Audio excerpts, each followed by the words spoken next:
Hello everyone, welcome to Dr. Rajkumar IAS KS Academy.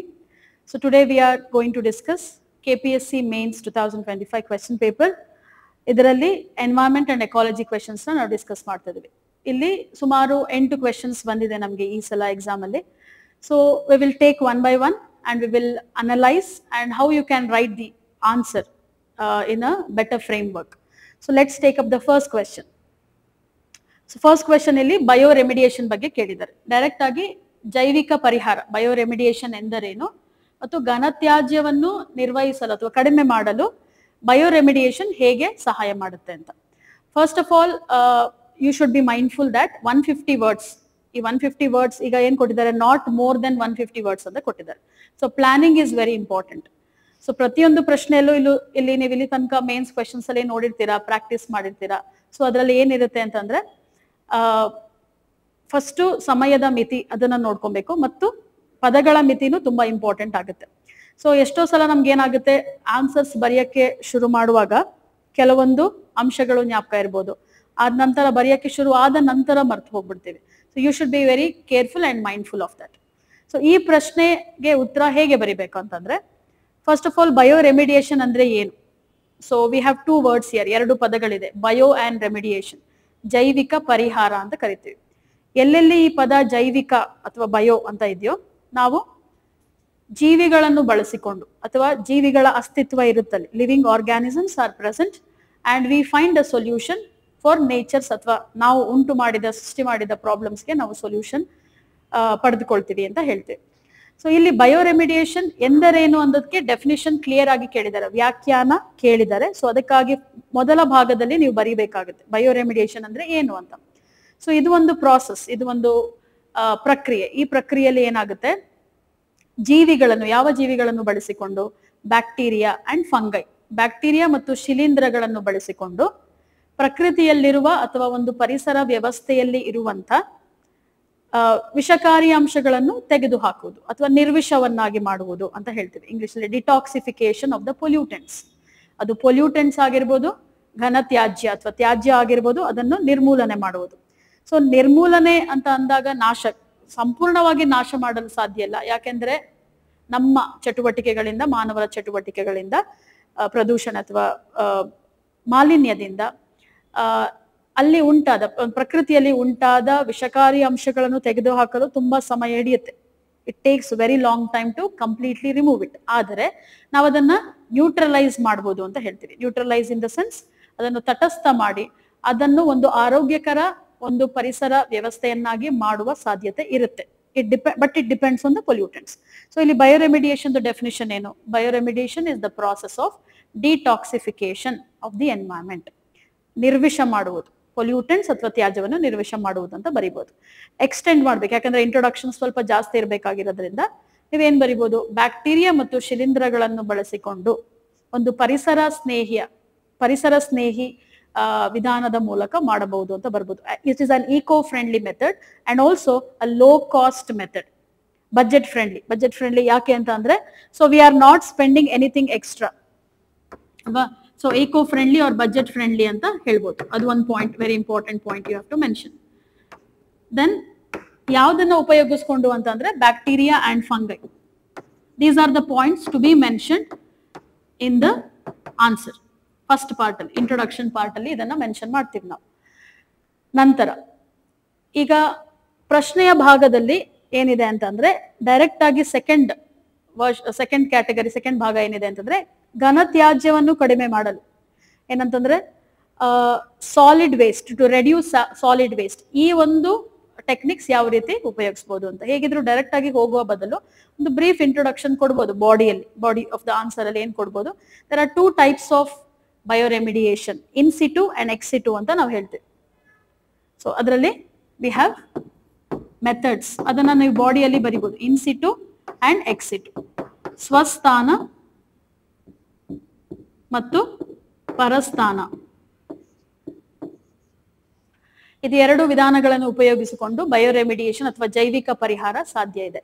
ಇನ್ ಸಿಟು ಅಂತಂದ್ರೆ ಅದೇ ಸ್ಥಾನದಲ್ಲಿ, ಅಂದ್ರೆ ಆ ಒಂದು ವಿಷಕಾರಿ ಅಂಶಗಳು ಅಥವಾ ತ್ಯಾಜ್ಯ ಇರುವಂತ ಸ್ಥಳದಲ್ಲೇ ನಾವು ಬ್ಯಾಕ್ಟೀರಿಯಾ ಅಥವಾ ಸೂಕ್ಷ್ಮಾಣು ಜೀವಿಗಳನ್ನು ಇಂಟ್ರಡ್ಯೂಸ್ ಮಾಡಿ ಪರಿಚಯಿಸಲ್ಪಟ್ಟು ಅಲ್ಲಿ ಏನಾಗುತ್ತೆ, ಅಲ್ಲಿರುವಂತ ಎಲ್ಲಾ ವಿಷಕಾರಿ ವಸ್ತುಗಳಾಗಿರ್ಬೋದು, ತ್ಯಾಜ್ಯವಾಗಿರ್ಬೋದು, ಅದು ವಿಘಟನೆ ಆಗುತ್ತೆ. It gets decomposed.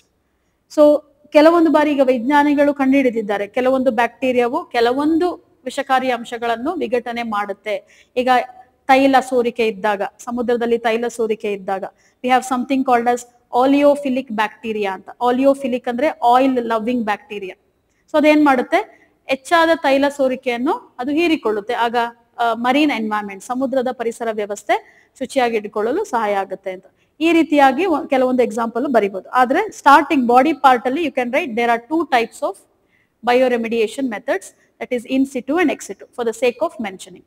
ಸೊ ಈಗ ಸ್ಟ್ರೇಟ್ ಟು ದ ಪಾಯಿಂಟ್, ಘನತ್ಯಾಜ್ಯದ ಬಗ್ಗೆ ಮಾತ್ರ ಕೇಳಿರೋದ್ರಿಂದ ಪೊಲ್ಯೂಟೆಂಟ್ಸ್ ಬಗ್ಗೆ ಕೇಳ್ತಿಲ್ಲ, ಮಲಿನಕಾರಕಗಳ ಬಗ್ಗೆ ಕೇಳಿಲ್ಲ, ಘನತ್ಯಾಜ್ಯ ಬಗ್ಗೆ ಕೇಳಿದ್ದಾರೆ. ಎಸ್ಪೆಷಲಿ ಅದೇ ಸಾಲಿಡ್ ವೇಸ್ಟ್ ಬಗ್ಗೆ ಕೇಳಿದ್ದಾರೆ. ಸೊ ಇದಕ್ಕೆ ನಾವು ಇದಕ್ಕೆ ಇರಬಹುದಾದಂತ ಎಲ್ಲಾ ಒಂದು ವಿಧಾನಗಳನ್ನು ನಾವು ಲಿಸ್ಟ್ ಮಾಡ್ಬೋದು. ಲಿಸ್ಟ್ ಮಾಡಿ ಅಲ್ಲಿ ಅದರ ಡೆಫಿನೇಷನ್ಸ್ ಬರೀತಾ ಹೋಗ್ಬೋದು. ಫಾರ್ ಎಕ್ಸಾಂಪಲ್ ಎಲ್ಲ ಮಿಕ್ಸ್ ಮಾಡಿನೂ ಬರೀಬಹುದು.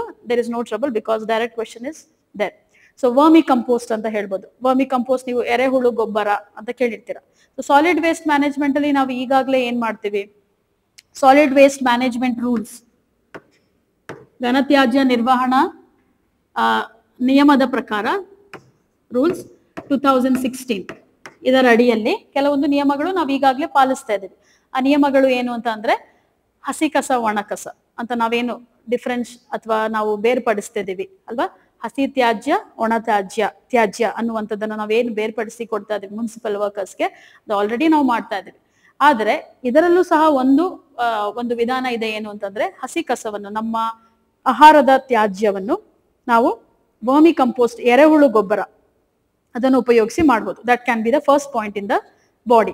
ಸೆಕೆಂಡ್ ಏನಂತ ಅಂದ್ರೆ, ವೆರಿ ಇಂಪಾರ್ಟೆಂಟ್ ಪಾಯಿಂಟ್, ಇದು ಬಯೋ ಮೈನಿಂಗ್ ಅಂತ ಈಗ ನಾವು ಎಲ್ಲಾ ಮುನ್ಸಿಪಾಲಿಟೀಸ್ ಅಲ್ಲಿ ನೋಡ್ತಾ ಇದ್ದೀವಿ.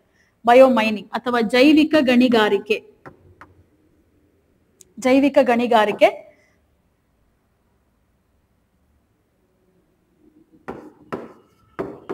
is a very important method what we see in many cities. ಈಗ ಈ ಪ್ರಸ್ತುತ ನಗರಗಳಲ್ಲಿ ಬಯೋ ಮೈನಿಂಗ್ ನಡೀತಾ ಇದೆ. ಈವನ್ ಇನ್ ಬ್ಯಾಂಗ್ಳೂರ್ ನೀವು ಮೆನ್ಷನ್ ಮಾಡ್ಬೋದು. ಸೊ ಬಯೋ ಮೈನಿಂಗ್ ಯಾವ ರೀತಿ ನಡೆಯುತ್ತೆ ಅಂತಂದ್ರೆ, ಆಲ್ರೆಡಿ ಈ ಕಸದ ರಾಶಿಯಲ್ಲಿ ಎಲ್ಲ ಮಿಶ್ರಣಗೊಂಡ ರಾಶಿಯಲ್ಲಿ, ಘನತ್ಯಾಜ್ಯದಲ್ಲಿ ನಾವು ಈ ಸೂಕ್ಷ್ಮಾಣು ಜೀವಿಗಳನ್ನ ಪರಿಚಯ ಮಾಡ್ತೀವಿ. ಅಂದ್ರೆ we will introduce micro organisms, bacteria mostly.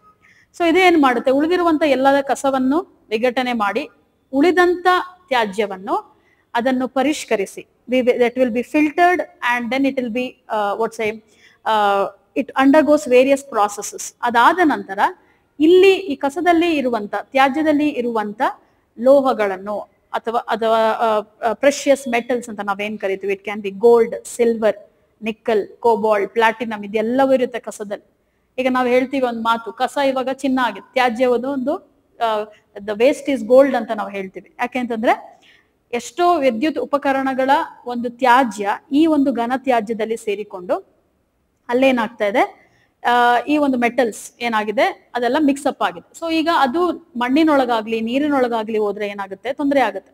ಜಲ ಮಾಲಿನ್ಯ, ಭೂ ಮಾಲಿನ್ಯ, soil pollution and water pollution. So ಇದು ಒಂದು ಮೆಥಡ್ ಅಂತ ನೀವು ಬರೀಬಹುದು. Vermicompost you can write, biomining also. Biomining is second method. ಪ್ರತಿಯೊಂದಕ್ಕೂ ಒಂದು 2 ಲೈನ್ ಡೆಫಿನಿಷನ್ ಬಾಡಿಯಲ್ಲಿ ಬರಿಬೇಕಾಗುತ್ತೆ. ಯಾಕೆ ಅಂತಂದ್ರೆ ನಿರ್ವಹಣೆ ಹೇಗೆ ಅಂತ ಕೇಳಿದ್ದಾರೆ. ಈ ಒಂದು ವಿಧಾನಗಳಿಂದ ಮಾಡ್ಬೋದು ಅಂತ. Some of the methods such as biosparging, bioventing, ಇದೆಲ್ಲ ನಾವು ಕ್ಲಾಸಲ್ಲಿ ಡಿಸ್ಕಸ್ ಮಾಡ್ತೀವಿ. ಇದೆಲ್ಲ ಸ್ಟ್ಯಾಟಿಕ್ ಪಾರ್ಟ್ ಆಗಿದ್ರು ಸಹ ಒಂದೊಂದು ವಿಧಾನಕ್ಕೂ ನಾವು ಡೆಫಿನೇಷನ್ಸ್ ಬರ್ಕೊಳ್ತಾ ಹೋದ್ರೆ ಬಾಡಿ ಪಾರ್ಟ್ ಮುಗಿಯುತ್ತೆ. ಸೊ ಕನ್ಕ್ಲೂಷನ್ ಅಲ್ಲಿ ನೀವು ನ್ಯೂಟ್ರಲ್ ಆಗಿ ಕನ್ಕ್ಲೂಡ್ ಮಾಡ್ಬೋದು. ಈ ಎಲ್ಲ ವಿಧಾನಗಳಿಂದ ಪರಿಸರ ಸ್ನೇಹಿ ಮತ್ತು ಬಜೆಟ್ ಫ್ರೆಂಡ್ಲಿ ಅಥವಾ ಏನು ಕಡಿಮೆ ಖರ್ಚಿನಿಂದ ಈ ಒಂದು ವಿಧಾನಗಳನ್ನು ನಾವು ಕೈಗೊಳ್ಳುವುದರಿಂದ ನಾವು ಘನತ್ಯಾಜ್ಯ ನಿರ್ವಹಣೆ ಸುಸ್ಥಿರವಾಗಿ ಸಸ್ಟೈನೇಬಲಿ ಮಾಡಬಹುದು ಅಂತ, ಯಾವುದೇ ಒಂದು ಸೈಡ್ ಎಫೆಕ್ಟ್ಸ್, ಯಾವುದೇ ಒಂದು ದುಷ್ಪರಿಣಾಮಗಳು ಇಲ್ಲದೆ ಮಾಡಬಹುದು ಅಂತ 2 ಲೈನ್ ನಲ್ಲಿ ಕನ್ಕ್ಲೂಡ್ ಮಾಡಬಹುದು. So this is what you can write in bioremediation question. For this question direct ಆಗಿ ಡೆಫಿನಿಷನ್ ಬರೀತೀರಾ, ವಿಧಾನಗಳನ್ನು ಬರೀತೀರಾ ಮತ್ತು ಕನ್ಕ್ಲೂಷನ್ ಬರೀತೀರಾ. So it will fix the 150 words part. So biomining ಮೇಲೆ ಸ್ವಲ್ಪ ಒತ್ತು ಕೊಡ್ಬೇಕು, ಯಾಕಂದ್ರೆ ಇತ್ತೀಚೆಗೆ ಇರುವಂತ ಒಂದು ಟೆಕ್ನಾಲಜಿ ನಾವು ಎಲ್ಲ ಕಡೆ ನೋಡುವಂಥದ್ದು. So this is what we have for the first question. Let's move on to the second question. So ಈ ಪ್ರಶ್ನೆಯಲ್ಲಿ ಎರಡನೇ ಪ್ರಶ್ನೆ ಮಳೆಕಾಡುಗಳು ಅಥವಾ ಉತ್ಪಾದಕತೆ ಬಗ್ಗೆ ಕೇಳಿದ್ದಾರೆ. ಇದು ಒಂದು ಸ್ಟ್ಯಾಟಿಕ್ ಪೋರ್ಷನ್ ಆಗಿದ್ರು ಸಹ ಮೇನ್ಸ್ ಅಲ್ಲಿ ಕೇಳಿದ್ದಾರೆ ಅಂತ ಅಂದ್ರೆ ನಾವು ಸ್ವಲ್ಪ ಉದಾಹರಣೆಗಳ ಜೊತೆ ಬರಿಬೇಕು. ಯಾವಾಗ ಡೈರೆಕ್ಟ್ ಕ್ವೆಶನ್ಸ್ ಕೇಳ್ತಾರೆ ಆಗ ನೀವು ಡೈರೆಕ್ಟ್ ಡೆಫಿನಿಷನ್ ಬರೆದು ಅದಕ್ಕೆ ಇರುವಂತ ಕ್ವೆಶನ್ ಆ ಪ್ರಶ್ನೆಯ ಬೇಡಿಕೆಯ ಮೇರೆಗೆ ಬರೀಬೇಕಾಗುತ್ತೆ, demand of the question. So second ಪ್ರಶ್ನೆ ಏನಿದೆ ಅಂತಂದ್ರೆ ಭೂ ಪರಿಸರ ವ್ಯವಸ್ಥೆಗಳಲ್ಲಿ ಪ್ರಾಥಮಿಕ ಉತ್ಪಾದನೆಯನ್ನು ವಿವರಿಸಿ. Explain the primary productivity or primary production in terrestrial ecosystems. And second part of the question is ಉಷ್ಣವಲಯದ ಮಳೆಕಾಡುಗಳಲ್ಲಿ ಅತಿ ಹೆಚ್ಚು ಪ್ರಮಾಣದ ಪ್ರಾಥಮಿಕ ಉತ್ಪಾದಕತೆ ಕಂಡು ಬರುತ್ತದೆ ಏಕೆ? in rainforest there is highest amount of primary production, why ಅಂತ ಕೇಳಿದೆ. so there are two categories. ಇದು ತುಂಬಾ ಬೇಸಿಕ್ ಆಗಿರೋದ್ರಿಂದ introduction, we start with introduction part wherein we explain what is primary productivity. ಇಲ್ಲಿ ಪ್ರೊಡಕ್ಷನ್ ಅಂತ ಕೊಟ್ಟಿದ್ದಾರೆ, ಪ್ರೊಡಕ್ಟಿವಿಟಿ ಉತ್ಪಾದಕತೆ ಅಂತ ಹೇಳ್ಬೋದು. ಉತ್ಪಾದನೆ, ಉತ್ಪಾದಕತೆ. ಏನಿದು ಪ್ರೈಮರಿ ಪ್ರೊಡಕ್ಟಿವಿಟಿ? ಈ ಒಂದು ಟಾಪಿಕ್ ಅನ್ನ ನಾವು ಎಕಲಾಜಿಕಲ್ ಪ್ರೊಡಕ್ಟಿವಿಟಿಯಲ್ಲಿ ಓದಿದ್ದೀವಿ, ಪರಿಸರದ ಉತ್ಪಾದಕತೆಯಲ್ಲಿ ಓದಿದ್ದೀವಿ. So a simple thing, production ಅಂತಂದ್ರೆ ಪ್ರೊಡಕ್ಟಿವಿಟಿ ಅಂತಂದ್ರೆ ಅದರ ಸಾಮರ್ಥ್ಯ ಅಂತ ನಾವು ಹೇಳ್ತೀವಿ. ಪ್ರತಿಯೊಂದು ಪರಿಸರ ವ್ಯವಸ್ಥೆಯಲ್ಲಿ every ecosystem has its own capacity to generate organic matter. ಸಾವಯವ ವಸ್ತುವನ್ನು ಉತ್ಪಾದಿಸಲು ಪ್ರತಿಯೊಂದು ಪರಿಸರ ವ್ಯವಸ್ಥೆಗೆ ಅದರದೇ ಆದ ಸಾಮರ್ಥ್ಯವಿರುತ್ತದೆ. ಸೊ ಇಲ್ಲಿ ಪ್ರೈಮರಿ ಪ್ರೊಡಕ್ಟಿವಿಟಿ ಅಂತ ಅನ್ನೋಕ್ಕಿಂತ ಮುಂಚೆ ವಾಟ್ ಈಸ್ ಎಕಲಾಜಿಕಲ್ ಪ್ರೊಡಕ್ಟಿವಿಟಿ ಅನ್ನೋದು ಗೊತ್ತಿರಬೇಕು ನಮಗೆ. Ecological productivity is the rate of formation of biomass. Biomass ಅಂತ ಅಂದ್ರೆ ಜೈವಿಕ, ಇಲ್ಲಿ ನೋಡೋದಾದ್ರೆ ಒಂದು ಆರ್ಗ್ಯಾನಿಕ್ ಮ್ಯಾಟರ್ ಅಂತಾನು ಹೇಳ್ಬೋದು ನಾವು, ಸಾವಯವ ವಸ್ತು ಅಥವಾ ಸಾವಯವ ಅಂಶ ಅಂತಾನು ನಾವು ಹೇಳ್ತೀವಿ. So ecological productivity means the rate of formation of biomass. ಒಂದು ಪರಿಸರ ವ್ಯವಸ್ಥೆಯಲ್ಲಿ ಎಷ್ಟು ಸಾವಯವ ವಸ್ತು ಉಂಟಾಗುತ್ತದೆ, ಉತ್ಪಾದನೆ ಆಗುತ್ತದೆ ಅಂತ ಹೇಳ್ತೀವಿ. ಇದನ್ನ ಹೇಗೆ ನಾವು ಅರ್ಥ ಮಾಡ್ಕೊಳ್ತೀವಿ ಅಂತಂದ್ರೆ, so ecological productivity is classified into primary productivity and secondary productivity. ಈಗ ನಮ್ಮಲ್ಲಿ ಇಲ್ಲಿ ಕೇಳಿರುವಂತ ಪ್ರಶ್ನೆ ಪ್ರೈಮರಿ ಪ್ರೊಡಕ್ಟಿವಿಟಿ ಮೇಲೆ. ಈಗ ಎಕಲಾಜಿಕಲ್ ಪ್ರೊಡಕ್ಟಿವಿಟಿ ಅಂದ್ರೇನೆ ಆರ್ಗ್ಯಾನಿಕ್ ಮ್ಯಾಟರ್, ಸಾವಯವ ವಸ್ತು ಅಥವಾ ಅಂಶ. ಪ್ರೈಮರಿ ಪ್ರೊಡಕ್ಟಿವಿಟಿ ಅಂತಂದ್ರೆ ಈ ಸಾವಯವ ಅಂಶ ಒಂದು ಇಡೀ ಪರಿಸರ ವ್ಯವಸ್ಥೆಯಲ್ಲಿ ಹೇಗೆ ಉಂಟಾಗುತ್ತೆ ಅಂತಂದ್ರೆ ಅಲ್ಲಿರುವಂತ ಎಲ್ಲಾ ಜೈವಿಕ ವೈವಿಧ್ಯತೆಯಿಂದ, the biodiversity, the entire living organisms contribute to ecological productivity. For example, when we compare desert, ಮರುಭೂಮಿಯಲ್ಲಿ ಎಕಲಾಜಿಕಲ್ ಪ್ರೊಡಕ್ಟಿವಿಟಿ ಜಾಸ್ತಿ ಇದೆಯಾ, ಉತ್ಪಾದಕತೆ ಜಾಸ್ತಿ ಇದೆಯಾ, ಮಳೆಕಾಡುಗಳಲ್ಲಿ ಜಾಸ್ತಿ ಇದೆಯಾ ಅಂತ ಕಂಪೇರ್ ಮಾಡಿದ್ರೆ ನಮ್ಗೆ an easy answer is ಮಳೆಕಾಡುಗಳಲ್ಲಿ. ಯಾವ ಆಧಾರದ ಮೇಲೆ ನಾವು ಹೇಳ್ತಾ ಇದೀವಿ ಅಂತಂದ್ರೆ ನಮ್ಗೆ ಗೊತ್ತಿರುತ್ತೆ ಏನಂತಂದ್ರೆ ಇಲ್ಲಿರುವ ಜೈವಿಕ ವೈವಿಧ್ಯತೆ, ಅಲ್ಲಿರುವಂತ ಸಸ್ಯವರ್ಗ, plants and animals, flora and fauna, ಸಸ್ಯವರ್ಗ, ಪ್ರಾಣಿ ಸಂಕುಲ, ಇದು ಎಲ್ಲವನ್ನು ನೋಡಿದಾಗ ಅದು ಎಷ್ಟು ಶ್ರೀಮಂತವಾಗಿದೆ, ಬಯೋಲಾಜಿಕಲಿ ರಿಚ್ ಅಂತ ನಾವು ಹೇಳ್ತೀವಿ. ಸೊ ಈ ಪ್ರೊಡಕ್ಟಿವಿಟಿಯಲ್ಲಿ ಏನು, ಆರ್ಗ್ಯಾನಿಕ್ ಮ್ಯಾಟರ್ ಅಂದ್ರೆ ಏನು, ಪ್ರತಿಯೊಂದು ಜೀವಿಯಲ್ಲಿಯೂ ಅದು ನಮ್ಮಲ್ಲಾಗಿರ್ಬೋದು, ಸಸ್ಯಗಳಲ್ಲಾಗಿ, ಆನಿಮಲ್ಸ್ ಆರ್ ಪ್ಲಾಂಟ್ಸ್ ಎರಡರಲ್ಲೂ ಆಗಿರ್ಬೋದು, ನಮ್ಮ ದೇಹದಲ್ಲಿರುವಂತ ಪೋಷಕಾಂಶಗಳು, ನ್ಯೂಟ್ರಿಯೆಂಟ್ಸ್. ನಮ್ಮ ದೇಹದಲ್ಲಿ ಹಲವಾರು ಪೋಷಕಾಂಶಗಳಿದೆ. We have carbohydrates, we have nitrogen in amino acids, we have proteins, we have vitamins, we have calcium, magnesium, ಅಥವಾ ಸ್ಪೆಸಿಫಿಕ್ ಆಗಿ ಹೋಗೋದ್ರೆ phosphorus, sulphur in the form of sulphate, ಹಲವಾರು ಆರ್ಗ್ಯಾನಿಕ್. ಇದರಿಂದ ಪ್ರತಿಯೊಂದು ಜೀವಿಯ ದೇಹದಲ್ಲೂ ಈ ಪೋಷಕಾಂಶಗಳು ಇದೆ. ಇದನ್ನು ಒಂದು ಫಾರ್ಮುಲಾ ಮೂಲಕ ನಾವು ಕ್ಯಾಲ್ಕುಲೇಟ್ ಮಾಡಿದ್ರೆ ವಿ ಅಂಡರ್ಸ್ಟ್ಯಾಂಡ್ ದಟ್ ಭೂಮಿಯ ಮೇಲೆ ಎಲ್ಲಾ ಪರಿಸರ ವ್ಯವಸ್ಥೆಗಳು ಅದರದೇ ಆದ ಒಂದು ಪೋಷಕಾಂಶಗಳ ಒಂದು ಭಂಡಾರವನ್ನು ಹೊಂದಿದೆ ಅಂತ. ಅದರಲ್ಲಿ ಹೆಚ್ಚಾಗಿ ಕಾಂಟ್ರಿಬ್ಯೂಟ್ ಯಾವ ಜೀವಿಗಳ ರೋಲ್ ಅಥವಾ ಕಾಂಟ್ರಿಬ್ಯೂಷನ್ ಜಾಸ್ತಿ ಇದೆ ಅಂತಂದಾಗ ಪ್ಲಾಂಟ್ಸ್. ಯಾಕಂದ್ರೆ ಸಸ್ಯ ವರ್ಗವು ಅಥವಾ ಸಸ್ಯಗಳು ಏನ್ ಮಾಡುತ್ತೆ, ದ್ಯುತಿ ಸಂಶ್ಲೇಷಣೆಯ ಮೂಲಕ, ಫೋಟೋಸಿಂಥಸಿಸ್ ಮೂಲಕ ಈ ಒಂದು ನಿರಯವ ಅಂದ್ರೆ ಇನ್ಆರ್ಗ್ಯಾನಿಕ್ ಮ್ಯಾಟರ್ನ ಸಾವಯವವಾಗಿ ಪರಿವರ್ತಿಸುತ್ತೆ. ನಿರಯವ, for example carbon dioxide is converted into carbohydrates. ಅಥವಾ ನಾವು ಹೇಳೋದಾದ್ರೆ we can say glucose C6H12O6 ಅಂತ ಹೇಳ್ತೀವಿ. ಸೊ ಸಿಂಪಲ್ ಆಗಿರುವಂತ ಒಂದು ಅಂಶವನ್ನ, ನಿರಯವವನ್ನ, ರಾ ಮೆಟೀರಿಯಲ್ ಅನ್ನ ಕಾಂಪ್ಲೆಕ್ಸ್ ಆಗಿ, ಆರ್ಗ್ಯಾನಿಕ್ ಆಗಿ ಪರಿವರ್ತಿಸುತ್ತೆ. ಸೊ ಇದು ಸಸ್ಯಗಳ ಕೆಲಸವಾಗಿದೆ. ಸೊ ಇದರಲ್ಲಿ ನೋಡೋದಾದ್ರೆ ಯಾರಿಗೆ ಹೆಚ್ಚು ಮಹತ್ವ ಇದೆ ಅಥವಾ ಯಾವುದು ಪ್ರೊಡಕ್ಟಿವಿಟಿಗೆ, ಪರಿಸರದ ಉತ್ಪಾದಕತೆಗೆ ಯಾವುದು ಜಾಸ್ತಿ ಪ್ರಾಮುಖ್ಯತೆ ಅಥವಾ ಯಾವುದು ಕೊಡುಗೆ ನೀಡುತ್ತೆ ಅಂತಂದ್ರೆ ಸಸ್ಯವರ್ಗ. ಸೊ ಇದರಲ್ಲಿ ನಾವು what we do is primary productivity ಅಂತ ಬಂದಾಗ ಇಲ್ಲಿ ಇಟ್ ಆಲ್ ಮ್ಯಾಟರ್ಸ್ ಆರ್ ಅದು ಯಾವುದಕ್ಕೆ ಸಂಬಂಧಪಟ್ಟಿದೆ ಅಂತಂದ್ರೆ it is dependent or it is given by plants. So organic matter produced by plants, generated by plants is called as primary productivity. Organic matter which is accumulated by rest of the consumers ಅಥವಾ ನಾವೇನಂತ ಕರಿತೀವಿ ಭಕ್ಷಕರು ಅಥವಾ ಏನು consumers, ಹೆಟೆರೋಟ್ರೋಫ್ಸ್ ಅಂತ ಏನಂತ ಕರಿತೀವಿ ಅಂತ. So ecological productivity is all about the production of organic matter. ಅದರಲ್ಲಿ ಪ್ರೈಮರಿ ಮತ್ತು ಸೆಕೆಂಡರಿ ಅಂತ ಬರುತ್ತೆ. ಪ್ರೈಮರಿ ಅಂದ್ರೆ ಸಸ್ಯವರ್ಗದಿಂದ, ಪ್ಲಾಂಟ್ಸ್ ಇಂದ ಉಂಟಾದಂಥದ್ದು. ಸೆಕೆಂಡರಿ ಅಂತಂದ್ರೆ ಕನ್ಸ್ಯೂಮರ್ಸ್, ಭಕ್ಷಕರಿಂದ ಉಂಟಾದದ್ದು. ನಮ್ಮ ಪ್ರಶ್ನೆ ಇಲ್ಲಿ ಏನು, ಪ್ರೈಮರಿ ಪ್ರೊಡಕ್ಟಿವಿಟಿ ಮಾತ್ರ ನಾವು ಫೋಕಸ್ ಮಾಡ್ತೀವಿ. ಸೊ ಅದರ ಬಗ್ಗೆ ಡೈರೆಕ್ಟ್ ಆಗಿ ಡೆಫಿನೇಷನ್ ಬರಿತೀವಿ ನಾವು.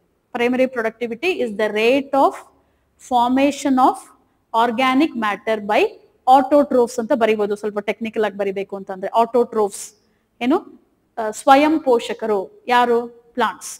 ಅದರಿಂದ ಉಂಟಾಗದಂತ ಒಂದು ಉತ್ಪಾದಕತೆಯನ್ನ ನಾವು ಪ್ರಾಥಮಿಕ ಉತ್ಪಾದಕತೆ ಅಂತ ಕರಿತೀವಿ ಅಂತ ನಾವು ಸ್ಟಾರ್ಟ್ ಮಾಡ್ತೀವಿ. ಡೆಫಿನೇಷನ್ ಬರೆದ ನಂತರ ನಾವು when we look into the question, ವಿವರಿಸಿ ಅಂತ ಕೊಟ್ಟಿದ್ದಾರೆ. ಉತ್ಪಾದನೆಯನ್ನು ಇಲ್ಲಿ ಕೊಟ್ಟಿರೋ ಪ್ರಕಾರ ಉತ್ಪಾದನೆ ವಿವರಿಸಿ, ಪ್ರಾಥಮಿಕ ಉತ್ಪಾದನೆ ವಿವರಿಸಿ ಅಂತ ಕೊಟ್ಟಿರೋದ್ರಿಂದ ಲೈನ್ ಬರೆದ ನಂತರ ಹೇಗಿದ್ರು ನಮ್ಗೆ 150 ವರ್ಡ್ಸ್. ನೆಕ್ಸ್ಟ್ ಪಾರ್ಟ್ ಅಲ್ಲಿ ನಮ್ದು ಬೇರೆ ಆನ್ಸರ್ ಅಂದ್ರೆ ಡಿಮಾಂಡ್ ಬೇರೆ ಇದೆ. ಸೊ ಇಲ್ಲೇ ನಾವು ಇದನ್ನು ಬರಿಬಹುದು. Ecological productivity is classified into primary and secondary. ಆ ಇಂಟ್ರೊಡಕ್ಷನ್ ಭಾಗದಲ್ಲಿ ಅದನ್ನ ಬರೀ. ಈಗ ಮಧ್ಯ ಭಾಗದಲ್ಲಿ ಅಥವಾ body part of the answer we directly go to ಉಷ್ಣವಲಯದ ಮಳೆಕಾಡುಗಳಲ್ಲಿ ಯಾಕೆ ಅತಿ ಹೆಚ್ಚು ಪ್ರಾಥಮಿಕ ಉತ್ಪಾದಕತೆ ಯಾಕಿದೆ. So go to the you can write like point wise ಬರಿಬಹುದು ನೀವು. ಸೊ ಮಳೆಕಾಡುಗಳಲ್ಲಿ ಪ್ರಾಥಮಿಕ ಉತ್ಪಾದಕತೆಯ ಕಾರಣಗಳು ಯಾಕಿದೆ ಅಂತಂದ್ರೆ we already know it. The position, ಅಕ್ಷಾಂಶದ ಆಧಾರದ ಮೇಲೆ ನಾವು ಮಾತಾಡೋದಾದ್ರೆ, ಸೊ ಈ ಮಳೆಕಾಡುಗಳು ಎಲ್ಲಿ ಕಂಡು ಬರುತ್ತೆ, ಉಷ್ಣವಲಯದಲ್ಲಿ ಕಂಡು ಬರುತ್ತೆ ಅಲ್ವಾ. Between tropic of cancer and tropic of capricorn, ಅಥವಾ ಮಕರ ಸಂಕ್ರಾಂತಿ ವೃತ್ತ ಹಾಗೂ ಕರ್ಕಟಕ ವೃತ್ತದ ನಡುವೆ ಕಂಡು ಬರುವಂತ ಕಾಡುಗಳೇ ಮಳೆಕಾಡುಗಳು. ಅಥವಾ ಸಮಭಾಜಕ ವೃತ್ತ, ಈಕ್ವಟೋರಿಯಲ್ ಲೈನ್ ಅಥವಾ ಈಕ್ವೇಟರ್ ಹತ್ರ ಇಲ್ಲಿ ಕಂಡು ಬರುವಂತ ಕಾಡುಗಳು ಮಳೆಕಾಡುಗಳಾಗಿ ಇರುತ್ತೆ. ಸೊ ಇಲ್ಲಿ ಮೊದಲನೇ ಅಂಶ ಏನು, presence of sunlight. What we have to write is presence of sunlight is the first reason for productivity in rainforest. Okay, second is biodiversity, thriving biodiversity ಅಥವಾ ಹೆಚ್ಚು ಜೈವಿಕ ವೈವಿಧ್ಯತೆ ಇರುವಂತ ಪ್ರದೇಶ ಆಗಿರೋದ್ರಿಂದ ಇಲ್ಲಿ ಸಸ್ಯ ಸಂಕುಲ, flora and fauna both are rich. ಇದರಿಂದ ಏನಾಗುತ್ತೆ, ಆರ್ಗ್ಯಾನಿಕ್ ಮ್ಯಾಟರ್, ಸಾವಯವ ವಸ್ತು ಅಥವಾ ಅಂಶ ಅಂತ ಏನು ಹೇಳ್ತೀವಿ ಅದು ಹೆಚ್ಚಾಗಿರುತ್ತೆ. ಮೂರನೇದು ಟೆಂಪರೇಚರ್ ಸೀಸನಾಲಿಟಿ ಅಥವಾ ತಾಪಮಾನದ ಏರುಪೇರು ಇಲ್ಲದಿರುವುದು. ಯಾಕಂದ್ರೆ ಟೆಂಪರೇಚರ್ ಅಂತ ಬಂದಾಗ ಇಲ್ಲಿ ಚಳಿಗಾಲ ಇರಲಿ, ಬೇಸಿಗೆಗಾಲ ಇರಲಿ, ಮಳೆಗಾಲ ಇರಲಿ, ಥ್ರೂ ಔಟ್ ದ ಇಯರ್ ವರ್ಷ ಪೂರ್ತಿ ಯಾವ ರೀತಿ ಇರುತ್ತೆ ಅಂದ್ರೆ ಆರ್ದ್ರತೆ ಜಾಸ್ತಿ ಇರುತ್ತೆ, ಬಿಸಿ ಮತ್ತು ಆರ್ದ್ರತೆ ಜಾಸ್ತಿ ಇರುತ್ತೆ. ಸೊ ಮಳೆಯು ಹೆಚ್ಚಾಗಿರೋದ್ರಿಂದ ಟೆಂಪರೇಚರ್ ಅಲ್ಲಿ ಏನು ಚೇಂಜಸ್ ಅಷ್ಟು ಇರಲ್ಲ ಮಳೆಕಾಡುಗಳಲ್ಲಿ. ಸೊ ಈ ಒಂದು ತಾಪಮಾನವು ಏನಾಗಿರುತ್ತೆ ಅಂತಂದ್ರೆ ಸಸ್ಯ ಸಂಕುಲಕ್ಕೆ ಅಥವಾ ಪ್ರಾಣಿ ವರ್ಗಕ್ಕೆ ಬೇಕಾಗಿರುವಷ್ಟು, ಎಸ್ಪೆಷಲಿ ಸಸ್ಯ, ಯಾಕಂದ್ರೆ ನಾವು ಪ್ರೈಮರಿ ಪ್ರೊಡಕ್ಟಿವಿಟಿ ಬಗ್ಗೆ ಮಾತಾಡ್ತಾ ಇದೀವಿ, ಸಾಕಷ್ಟು ದ್ಯುತಿ ಸಂಶ್ಲೇಷಣೆ ಮಾಡುವುದಕ್ಕೆ ಎಲ್ಲಾ ಸೌಲಭ್ಯಗಳು ಇರುತ್ತೆ ಅಂತ ನಾವು ಹೇಳ್ಬೋದು. ಅದರ ಜೊತೆಗೆ ಪ್ರೆಸೆನ್ಸ್ ಆಫ್ ಡಿಕಂಪೋಸರ್ಸ್ ಅಥವಾ ವಿಘಟಕರು, ಡಿಕಂಪೋಸರ್ಸ್. ಸೊ ವಿಘಟನಾ ಕ್ರಿಯೆಯು ತ್ವರಿತ ವೇಗದಲ್ಲಿ ನಡೆಯುತ್ತೆ. Recycling is rapid here.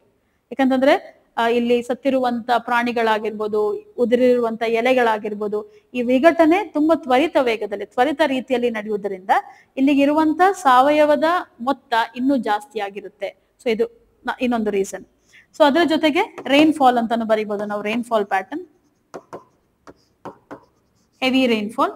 So ಎಲ್ಲಾ ಅಂಶಗಳು ಇದಕ್ಕೆ ಕಾರಣಕರ್ತರು. ಸೊ ವಿ ಸೇ ದಟ್ ಎಲ್ಲಾ ಏಬಯೋಟಿಕ್ ಕಾಂಪೊನೆಂಟ್ಸ್, ಆಲ್ ಏಬಯೋಟಿಕ್ ಅಥವಾ ಎಲ್ಲಾ ಅಜೈವಿಕ ಅಂಶಗಳು ಇದಕ್ಕೆ ಈ ಮಳೆಕಾಡುಗಳಲ್ಲಿ ಇರುವಂತ ಪ್ರಾಥಮಿಕ ಉತ್ಪಾದಕತೆಗೆ ಕಾರಣ ಆಗುತ್ತೆ ಅಂತ ನಾವು ಹೇಳ್ತೀವಿ.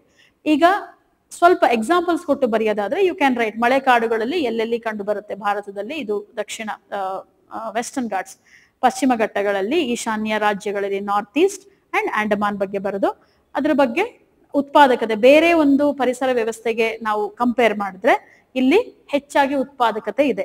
ಇವೆಲ್ಲವೂ ರೀಸನ್. ಸೊ ಕನ್ಕ್ಲೂಷನ್ ಬರೀಬೇಕಾದ್ರೆ ನಾವೇನ್ ಬರಿಬಹುದು ಅಂತಂದ್ರೆ, ಇತ್ತೀಚೆಗೆ ಹಾನಿಯಾಗುತ್ತಿರುವ ಅಥವಾ ನಗರೀಕರಣದಿಂದ ಅಥವಾ ಇತರ ಮಾನವರ ಚಟುವಟಿಕೆಗಳಿಂದ ನಾಶವಾಗುತ್ತಿರುವ ಈ ಪ್ರಾಥಮಿಕ ಉತ್ಪಾದಕತೆಯನ್ನು, ಇದರ ಬಗ್ಗೆ ಕಾಳಜಿ ವಹಿಸಬೇಕು ಅಂತ ಒಂದು ಡಿಪ್ಲೊಮ್ಯಾಟಿಕ್ ಅಥವಾ ಒಂದು ಕನ್ಕ್ಲೂಡಿಂಗ್ ಲೈನ್ಸ್ ಬರೆದ್ರೆ ಆಯ್ತು ಅಂತ ನಾವು ಹೇಳ್ಬೋದು ಇಲ್ಲಿ.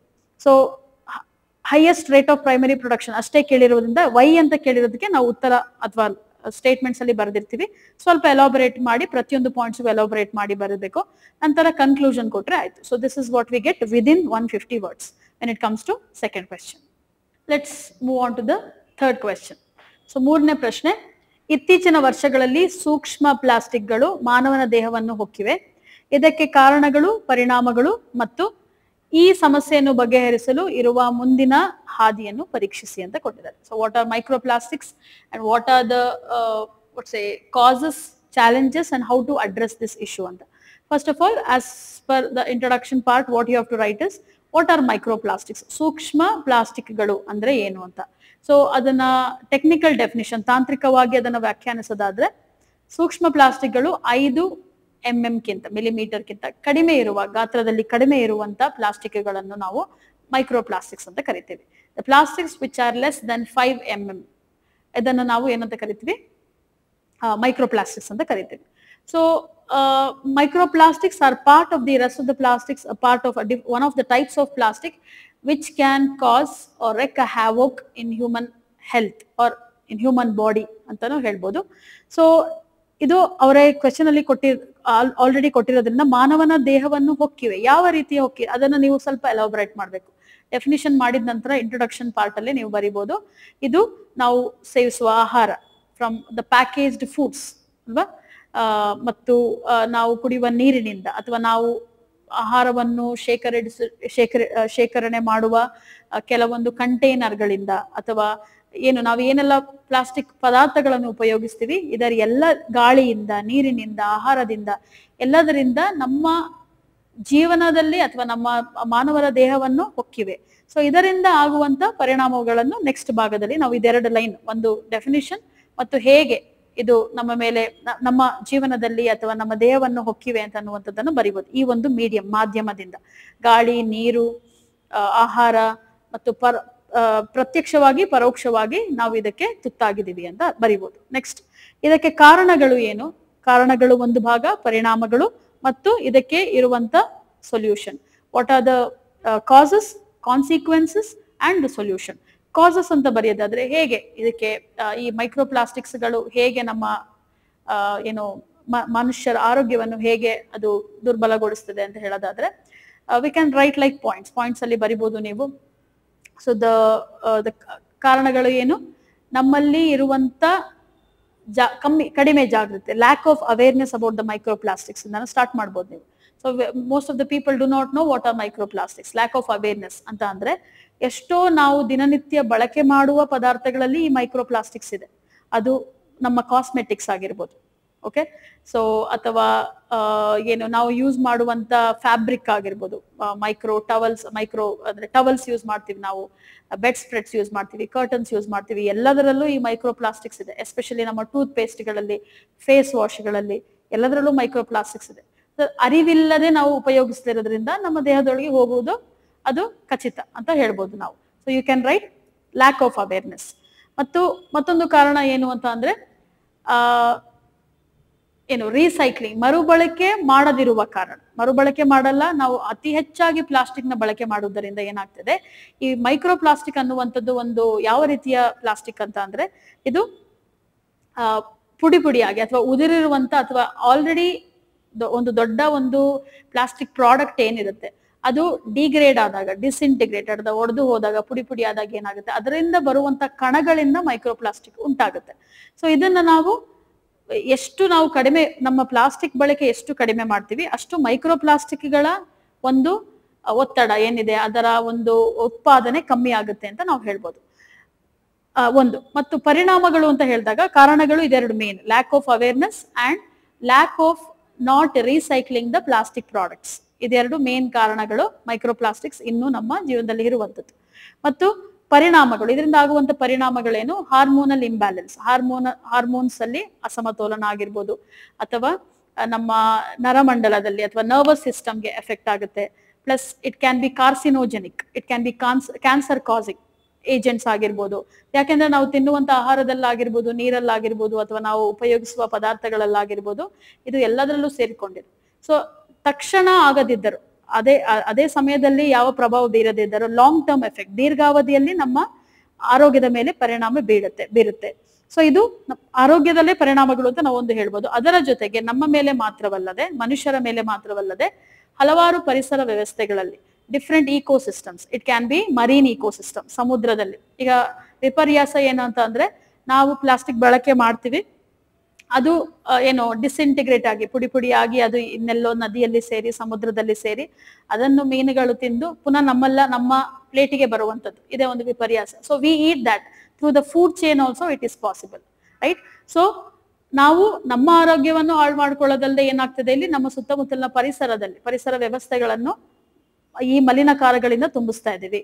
ಸೊ ಇದರಿಂದ ಏನಾಗುತ್ತೆ, ಬಯೋಡೈವರ್ಸಿಟಿ, ಜೈವಿಕ ವೈವಿಧ್ಯತೆ ಮೇಲೆ ಅದು ಏನು ಪ್ರಭಾವ ಬೀರುತ್ತೆ ಅಂತ ಬರಿಬಹುದು, ಪರಿಣಾಮಗಳಲ್ಲಿ ಬರಿಬಹುದು. ಒಂದು human health and other species as well among in various ecosystems. So ಇದಕ್ಕೆ ಈ ಸಮಸ್ಯೆಯನ್ನು ಬಗೆಹರಿಸಲು ಪರಿಹಾರ ಏನು? ಫಸ್ಟ್ ಪುನಃ ನಾವು ಏನ್ ಪ್ರಾಬ್ಲಮ್ ಬರ್ದಿರ್ತೀವಿ ಅದೇ ಸೊಲ್ಯೂಷನ್ ಅನ್ನು ಬರಿಬಹುದು ನೀವು. So improving awareness and finding alternatives, ಇದರ ಪರ್ಯಾಯವನ್ನು ನೋಡ್ಬೇಕಾಗುತ್ತೆ. ಸೊ ಯಾವಾಗ ನಮಗೆ ಇದರ ಅವಶ್ಯಕತೆ ಇಲ್ಲ, ಅದನ್ನ ಕೊಂಡುಕೊಳ್ಳೋ ಅವಶ್ಯಕತೆನೂ ಇರಲ್ಲ. ಸೊ ಪರ್ಯಾಯವಾಗಿ ಈಕೋ ಫ್ರೆಂಡ್ಲಿ, ಪರಿಸರ ಸ್ನೇಹಿ ವಸ್ತುಗಳನ್ನು ಖರೀದಿ ಮಾಡೋದಾಗಿರ್ಬೋದು, ಅದರಿಂದ ಕಮ್ಮಿ ಮಾಡುವ ಎಲ್ಲಾ ಸಾಧ್ಯತೆಗಳಿರುತ್ತೆ. ಮತ್ತು ಮರುಬಳಕೆ, ಪ್ಲಾಸ್ಟಿಕ್ ನ ಮರುಬಳಕೆ. ಸೊ ಎಲ್ಲ ಪ್ಲಾಸ್ಟಿಕ್ಗೆ ಕಂಪ್ಲೀಟ್ ಆಗಿ ಒಂದು ಮಾಸ್ಟರ್ ಸ್ಟ್ರೋಕ್ ಸೊಲ್ಯೂಷನ್ ಇಲ್ಲ. We cannot imagine our life without plastics. We need plastics anyway. But ಈ ಪ್ರಾಬ್ಲಮ್ ಏನು ಅಂತ ಅಂದ್ರೆ, ಮರುಬಳಕೆ ಮಾಡದೇ ಇರುವುದು ಮತ್ತು ಏನು ಅನ್ಸೈಂಟಿಫಿಕ್ ಅಂತ ಅವೈಜ್ಞಾನಿಕವಾಗಿ ಈ ಒಂದು ಪರಿಷ್ಕರಣೆ ಆಗಿರ್ಬೋದು, ತ್ಯಾಜ್ಯ ನಿರ್ವಹಣೆ ಆಗಿರ್ಬೋದು, ಅದನ್ನು ಸುಡೋದಾಗಿರ್ಬೋದು, ಅದನ್ನೆಲ್ಲ ಕಮ್ಮಿ ಮಾಡಿದ್ರೆ ಮಾತ್ರ ಈ ಒಂದು ಪ್ರಾಬ್ಲಮ್ಗೆ, ಈ ಒಂದು ಸಮಸ್ಯೆಗೆ ಪರಿಹಾರ ಅಂತ ಹೇಳ್ಬೋದು. ಸೊ ಯಾವ ವಸ್ತುಗಳನ್ನು ಅಥವಾ ತ್ಯಾಜ್ಯವನ್ನು ಯಾವ ರೀತಿ ಪರಿಷ್ಕರಣೆ ಮಾಡಬೇಕು ಅದು ಮುಂಚಿತವಾಗಿ ತಿಳಿದಿದ್ರೆ ಮಾತ್ರ ಈ ಪ್ಲಾಸ್ಟಿಕ್, ಮೈಕ್ರೋ ಪ್ಲಾಸ್ಟಿಕ್ಸ್ ಅನ್ನುವಂಥದ್ದನ್ನ ತಡೆಗಟ್ಟಬಹುದು. ಇದರ ಜೊತೆಗೆ ನೀವು ಕೊನೆಯಲ್ಲಿ ಏನ್ ಬರಿಬಹುದು, ಯಾಕಂದ್ರೆ ಸಮಸ್ಯೆಗೆ ಪರಿಹಾರ ಕೇಳಿರೋದ್ರಿಂದ ಈಗಾಗಲೇ ಏನು ಸರ್ಕಾರವು ಪ್ಲಾಸ್ಟಿಕ್ಸ್, ಮೈಕ್ರೋ ಪ್ಲಾಸ್ಟಿಕ್ಸ್ ಇಲ್ಲದಿದ್ರು ಕೆಲವೊಂದು ಪ್ಲಾಸ್ಟಿಕ್ ಪ್ರಾಡಕ್ಟ್ಗಳನ್ನು, ಉತ್ಪನ್ನಗಳನ್ನು ನಿಷೇಧ ಮಾಡಿದೆ, ಬ್ಯಾನ್ ಮಾಡಿದೆ. ಅದು ಸ್ಟ್ರಾಗಳಾಗಿರ್ಬೋದು ಅಥವಾ ಸ್ಪೂನ್ಗಳಾಗಿರ್ಬೋದು. ಹಾಗಾಗಿ ಹಲವಾರು ಯೋಜನೆಗಳನ್ನು ಕೈಗೊಂಡಿದೆ. ಆದ್ರೆ ತಕ್ಷಣ ಮಾಡಕ್ಕೆ ಸಾಧ್ಯ ಇಲ್ಲ. ಯಾಕೆಂದ್ರೆ ನಾನು ಹೇಳಿದೆ, ನಮ್ಮ ಜೀವನದಲ್ಲಿ, ದಿನನಿತ್ಯ ಜೀವನದಲ್ಲಿ ಒಂದಲ್ಲ ಒಂದು ರೀತಿಯಲ್ಲಿ ನಾವು ಪ್ಲಾಸ್ಟಿಕ್ ಪದಾರ್ಥಗಳನ್ನು ಉಪಯೋಗಿಸ್ತೀವಿ.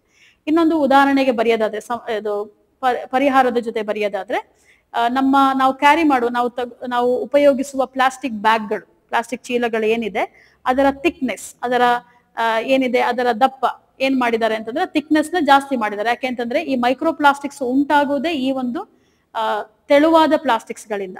ಅದು ಏನಾದಾಗ, ಅದು ಕಸದ ರಾಶಿಯಲ್ಲಿ ಒಂದಾದಾಗ, ಅಥವಾ ಅದು ಬೇರೆ ಬೇರೆ ಕಡೆ ಹರಿದು ಹೋದಾಗ ಏನಾಗುತ್ತೆ, ಈ ಪ್ಲಾಸ್ಟಿಕ್ಗಳು ತುಂಡು ತುಂಡಾಗಿ ಬೇರ್ಪಡಿಸಲಾಗುತ್ತೆ. ಆಗ ಮೈಕ್ರೋ ಪ್ಲಾಸ್ಟಿಕ್ಸ್ ಉಂಟಾಗುವ ಸಾಧ್ಯತೆ ಹೆಚ್ಚು. ಹಾಗಾಗಿ ನಾವು ಉಪಯೋಗಿಸುವ ಪ್ಲಾಸ್ಟಿಕ್ ಚೀಲ ಏನಾಗಿದೆ, ಅದರ ಥಿಕ್ನೆಸ್ ಅನ್ನು ಜಾಸ್ತಿ ಮಾಡಿರೋದ್ರಿಂದ ಏನಾಗುತ್ತೆ, ಅದು ಎಷ್ಟೇ ನಾವು ಬೇರೆ ಕಡೆ ಹೆಸರು ಸಹ ಅಥವಾ ನಾವು ತ್ಯಾಜ್ಯವಾಗಿ ನೋಡಿದ್ರು ಸಹ ಅದರಲ್ಲಿ ಯಾವ ತೊಂದರೆ ಇಲ್ಲದೆ ನಾವು ಇಡೀ ಒಂದು ಪ್ಲಾಸ್ಟಿಕ್ ಪ್ರಾಡಕ್ಟ್ ನ ಒಂದು ವೇಸ್ಟ್ ಆಗಿ ಅದನ್ನ ಪರಿಷ್ಕರಣೆ ಮಾಡಕ್ಕೆ ಸುಲಭವಾಗುತ್ತೆ. ಸೊ ಇದನ್ನೆಲ್ಲ ಸರ್ಕಾರದ ಯೋಜನೆಗಳನ್ನು ಕೊನೆಯಲ್ಲಿ ನೀವು ಬರಿಬಹುದು, ಕನ್ಕ್ಲೂಡಿಂಗ್ ಪಾರ್ಟ್ ಅಲ್ಲಿ ಬರಿಬಹುದು. So we have addressed all the stages here in the question. What are microplastics?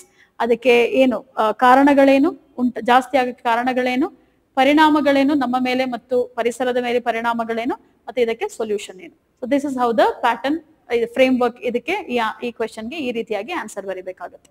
So let's move on to the next question. 4ನೇ ಪ್ರಶ್ನೆ. ಇದು ಬೆಂಗಳೂರಿನಲ್ಲಿರುವ ಕೆರೆಗಳ ಬಗ್ಗೆ. ಬೆಂಗಳೂರಿನಲ್ಲಿ ಕೆರೆಗಳು ಅಳಿವಿನ ಅಂಚಿನಲ್ಲಿವೆ, ಚರ್ಚಿಸಿ. Lakes in Bengaluru are on the verge of extinction, discuss ಅಂತ ಕೊಟ್ಟಿದ್ದಾರೆ. So again introduction can be little ಏನೋ ಸ್ವಲ್ಪ ಡಿಫ್ರೆಂಟ್ ಆಗಿ ಸ್ಟಾರ್ಟ್ ಮಾಡಿದರೆ ಬಾಕಿ ಎಲ್ಲ ಆನ್ಸರ್ಸ್ಗೂ ನಾವೇನ್ ಮಾಡ್ತೀವಿ, ಡೆಫಿನೇಷನ್ಸ್ ಬರಿತೀವಿ. ಸೊ ಈ ರೀತಿಯಾಗಿ ಒಂದು ವೇಗ್ ಕ್ವೆಶನ್ ಅಥವಾ ತುಂಬಾ ಡಿಸ್ಕಸ್ ಅನ್ನುವಂಥ ಪದವನ್ನು ಕೊಟ್ಟಾಗ you can start with some facts, right? So Bengaluru ನಗರವನ್ನು ನಾವು ಕೆರೆಗಳ ನಗರಿ ಅಥವಾ ಸಿಟಿ ಆಫ್ ಲೇಕ್ಸ್ ಅಂತ ಕರಿತೀವಿ. ಸೊ 18-19 ಸೆಂಚುರಿ ಅಥವಾ ಈ ಕಾಲದಲ್ಲಿ ಏನಾಗಿತ್ತು ಅಂದ್ರೆ, ಈ ಕಾಲಘಟ್ಟದಲ್ಲಿ ಸುಮಾರು 250 ಕೆರೆಗಳು ಬೆಂಗಳೂರು ನಗರದಲ್ಲೇ ಇತ್ತು ಅಂತ ಹೇಳ್ತಾರೆ, ಮ್ಯಾಪ್ ಪ್ರಕಾರ, ನಕ್ಷೆಯ ಪ್ರಕಾರ. So you have to write that, you have to mention with the facts. Start with city of lakes and then you can start with say that 18-19 century Bangalore consisted of around 250 lakes, but today unfortunately, ironically, what we see is dying up of lake or drying up of lakes, both. ಕೆರೆಗಳು ಅದರ ಒಂದು ತೇವಾಂಶವನ್ನು ಕಳೆದುಕೊಳ್ಳೋದಾಗಿರ್ಬೋದು, ನಗರೀಕರಣ urbanisation ಇಂದ ಆಗಿರ್ಬೋದು, ಮತ್ತು encroachment ಅಂದ್ರೆ industrialisation, ಈ ಕಾರ್ಖಾನೆಗಳಿಗಾಗಿ ಅಥವಾ ಬೇರೆ ಬೇರೆ ಬಿಲ್ಡಿಂಗ್ ಕನ್ಸ್ಟ್ರಕ್ಷನ್ಗಳಿಗಾಗಿ ಎಲ್ಲವಿಂದ ಏನಾಗ್ತದೆ, ಎನ್ಕ್ರೋಚ್ಮೆಂಟ್ ಆಗ್ತಿರೋದ್ರಿಂದ, ಆಕ್ರಮಣ ಮಾಡ್ಕೊಳ್ಳುತ್ತಿರೋದ್ರಿಂದ ಇಲ್ಲಿರುವಂತ ಎಷ್ಟೋ ಕೆರೆಗಳು ನಶಿಸಿ ಹೋಗಿವೆ ಅಥವಾ ಅದರ ಸುಳಿವೇ ಇಲ್ಲ, ನಕ್ಷೆಯಲ್ಲೇ ಇಲ್ಲದಂತಾಗಿದೆ.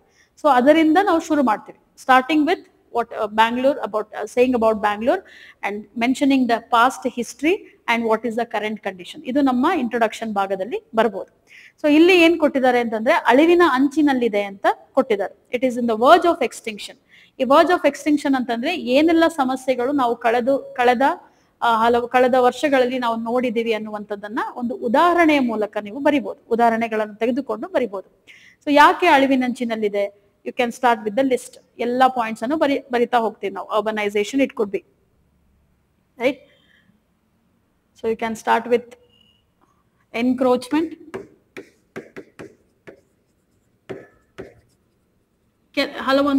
ಕೆಲವು ಎಕ್ಸಾಂಪಲ್ಸ್ ನಿಮ್ಗೆ ಉದಾಹರಣೆಗಳು ಗೊತ್ತಿದ್ರೆ, ನಿಮ್ಮ ಸುತ್ತಮುತ್ತಲಿನ ಏರಿಯಾದಲ್ಲಿ ಗೊತ್ತಿದ್ರೆ ಅದರ ಬಗ್ಗೆ ಬರಿಬಹುದಾಗು. ಅಥವಾ ಇದು ಅರ್ಬನೈಸೇಷನ್, ಈವನ್ ಏನೋ ಒಂದು ನಾಗರಿಕರಿಗೆ ಅದನ್ನು ಇಂಪಾರ್ಟೆಂಟ್ ಆಗುತ್ತೆ, ಕಾಳಜಿ ಇಲ್ಲದೆ ಅಥವಾ Civic sense, lack of Civic sense,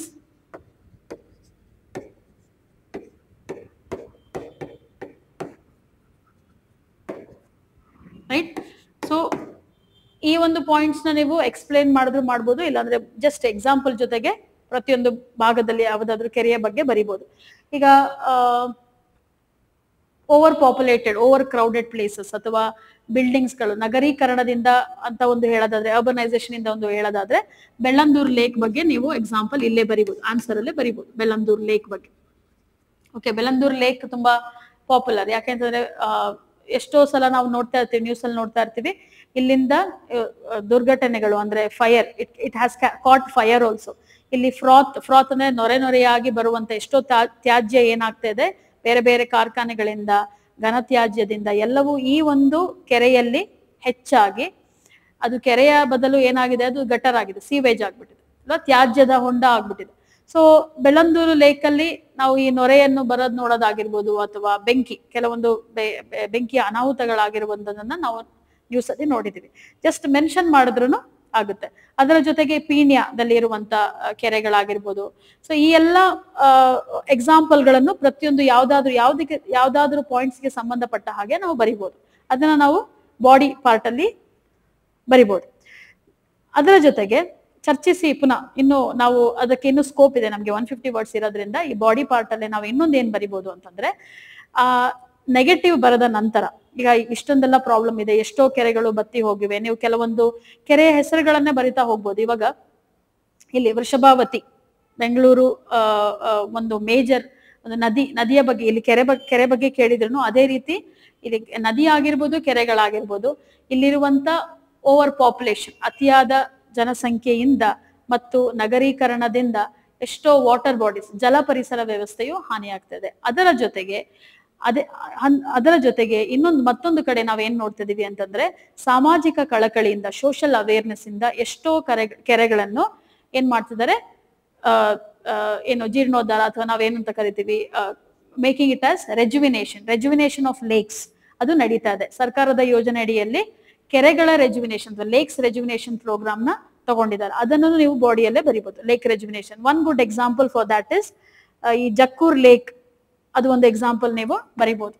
ಎಲ್ಲಿ ಪಾಸಿಟಿವ್ ಆಸ್ಪೆಕ್ಟ್ ಅಲ್ಲಿ you can write about this lake as well, which is a model for many other lakes in Karnataka, especially in Bangalore, wherein rejuvenation lake is possible by the help of people around, ಅಥವಾ social awareness ಇಂದಾಗಿ, ಜಾಗೃತಿ ಮೂಡಿಸುವಲ್ಲಿ ಅಥವಾ community based programmes, ಇದರಿಂದಾಗಿ ನಾವು ಎಲ್ಲಾ lakes ಅನ್ನು, ಅಳಿವಿನಂಚಿನಿರುವ lakes ಅಥವಾ ಕೆರೆಗಳನ್ನು ನಾವು ಪುನರ್ಜೀವಿಸುವಂತೆ ಮಾಡಬಹುದು ಅಂತ ಅನ್ನುವಂಥದ್ದನ್ನ ಬರಿಬಹುದು, ಬಾಡಿಯಲ್ಲೇ ಬರೀತೀರಾ.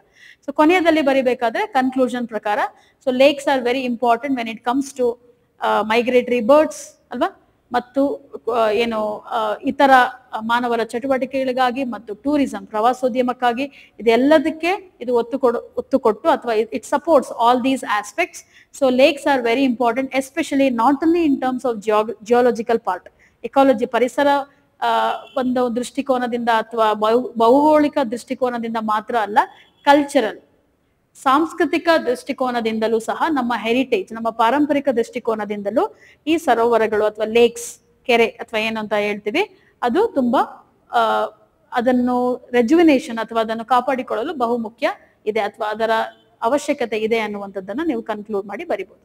This is what we have in this question. Okay, let's move on to the fifth question. So the question is on wasteland. So ಬಂಜರು ಭೂಮಿಯನ್ನು ವ್ಯಾಖ್ಯಾನಿಸಿ. ಅಗೇನ್ ಡೈರೆಕ್ಟ್ ಕ್ವೆಶ್ಚನ್, ಡೆಫಿನಿಷನ್ ಬರಿಬೇಕಾಗುತ್ತೆ, ಬಂಜರು ಭೂಮಿ ಅಂದ್ರೆ ಏನಂತ. If not definition, a meaning of what is wasteland. ಸುಸ್ಥಿರ ಅಭಿವೃದ್ಧಿಗಾಗಿ ಬಂಜರು ಭೂಮಿ ಪುನಃಸ್ಥಾಪನೆಯ ಕಾರ್ಯತಂತ್ರಗಳನ್ನು ವಿವರಿಸಿ ಅಥವಾ ಚರ್ಚಿಸಿ. Define wasteland, discuss wasteland reclamation strategy for sustainable development ಅಂತ ಕೊಟ್ಟಿದ್ದಾರೆ. ಫಸ್ಟ್ ವೇಸ್ಟ್ ಲ್ಯಾಂಡ್ ಅಂದ್ರೆ ಏನಂತ ಬರಿಬೇಕಾಗುತ್ತೆ. ನೆಕ್ಸ್ಟ್ ರೀಕ್ಲಮೇಷನ್ ಅಂತಂದ್ರೆ ಅದನ್ನು ಪುನರ್ಜೀವನಗೊಳಿಸಲು ಏನೇನು ಮಾಡ್ಬೋದು, ಅಂಡ್ ಹೇಗೆ ಮಾಡ್ಬೇಕಂದ್ರೆ ಸುಸ್ಥಿರ ಅಭಿವೃದ್ಧಿಗಾಗಿ.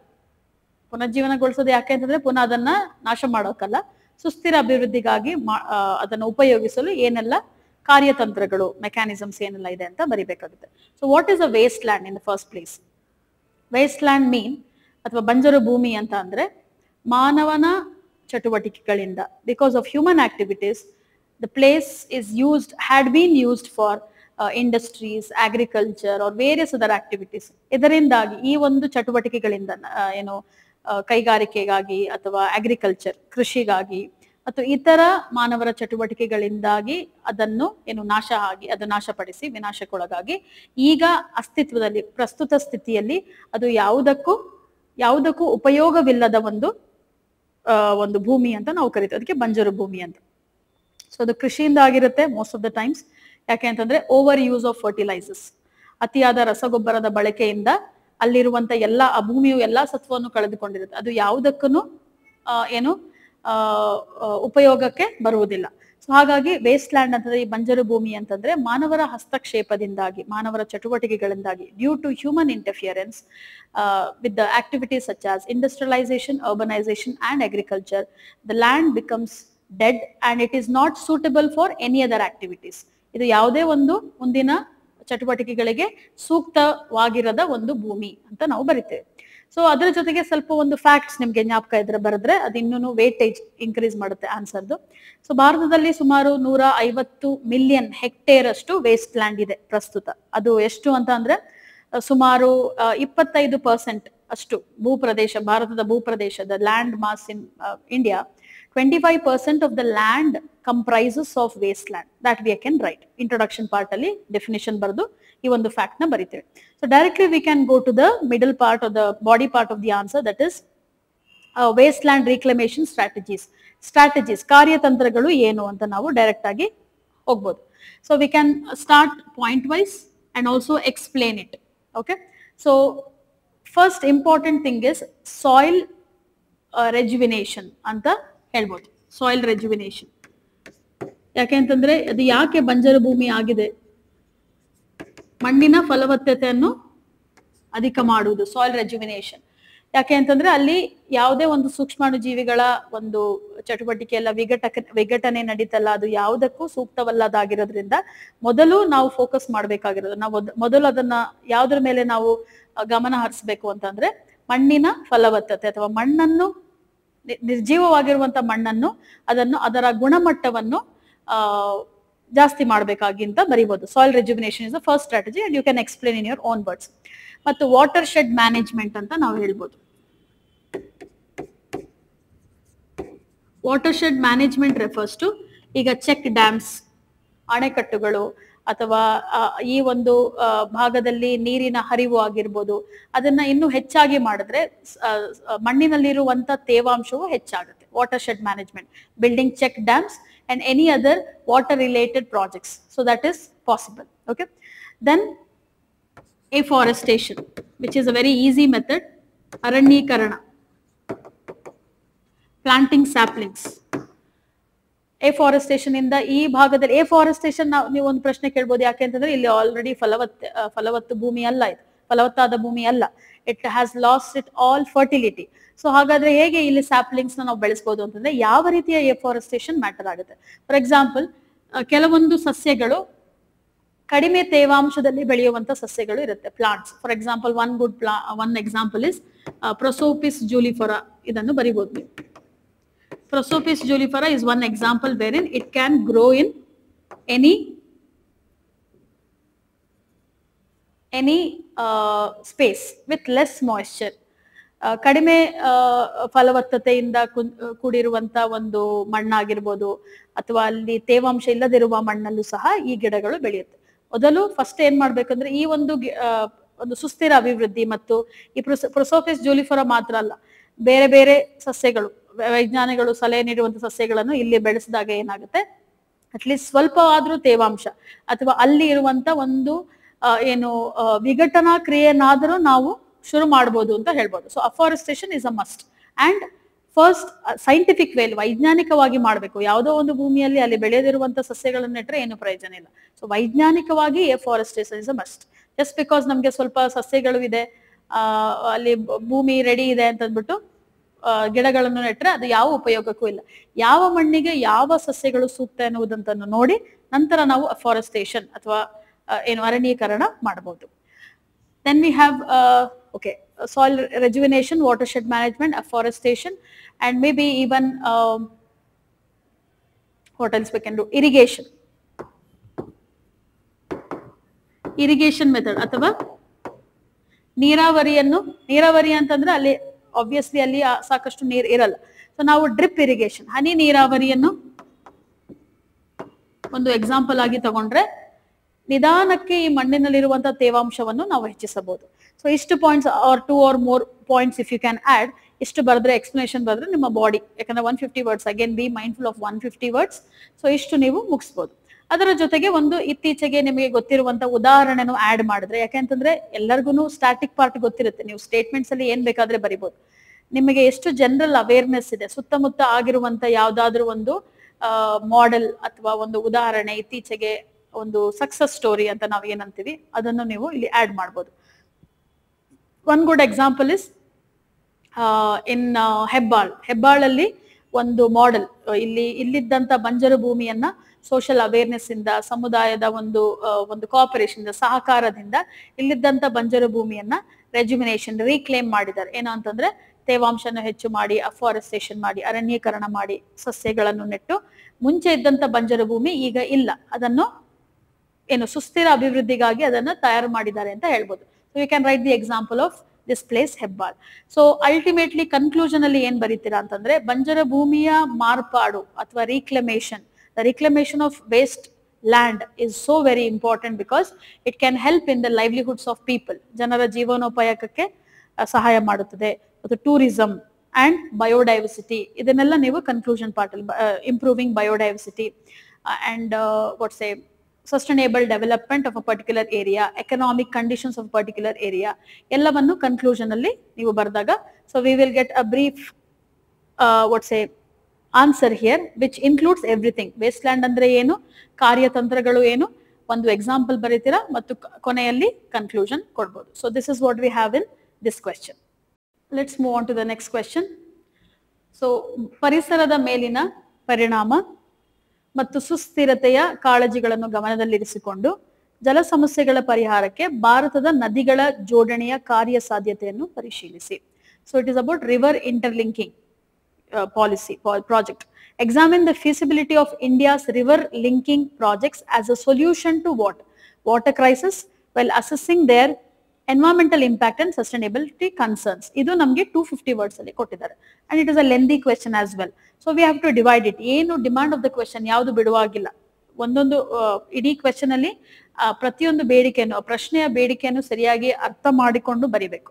ಸೊ ನಮ್ಗೆ ಟಾಪಿಕ್ ಗೊತ್ತಾಗಿದೆ ಏನು, ರಿವರ್ ಇಂಟರ್ಲಿಂಕಿಂಗ್ ಪ್ರಾಜೆಕ್ಟ್ಸ್, ಭಾರತದ ನದಿಗಳ ಜೋಡಣೆಯ ಒಂದು ಯೋಜನೆ, ಅದರ ಬಗ್ಗೆ ಪ್ರಶ್ನೆ ಕೇಳಿದ್ದಾರೆ ಮತ್ತು 250 ಪದಗಳು. ಸೊ ಈಗ ಫಸ್ಟ್ ಈ ಭಾರತದ ನದಿಗಳ ಜೋಡಣೆ, ಇದರ ಹಿನ್ನೆಲೆ ಏನು, ಯಾಕೆ ಇದನ್ನ ಶುರು ಮಾಡಿದ್ದಾರೆ ಅಂತ ಹೇಳೋದಾದ್ರೆ, so India faces a stark challenge when it comes to water crisis. ಅದು ಕೆಲವೊಂದು ಕಡೆ ಅತಿವೃಷ್ಟಿ ಮತ್ತು ಇನ್ನೊಂದು ಕಡೆ ಅನಾವೃಷ್ಟಿ. Too much of rain and some places it is drought prone area. So ಈ ಒಂದು ಹಿನ್ನೆಲೆಯಲ್ಲಿ India it is facing too much of challenges when it comes to rainfall and also distribution of water scarcity ನು ತುಂಬಾ ಇದೆ.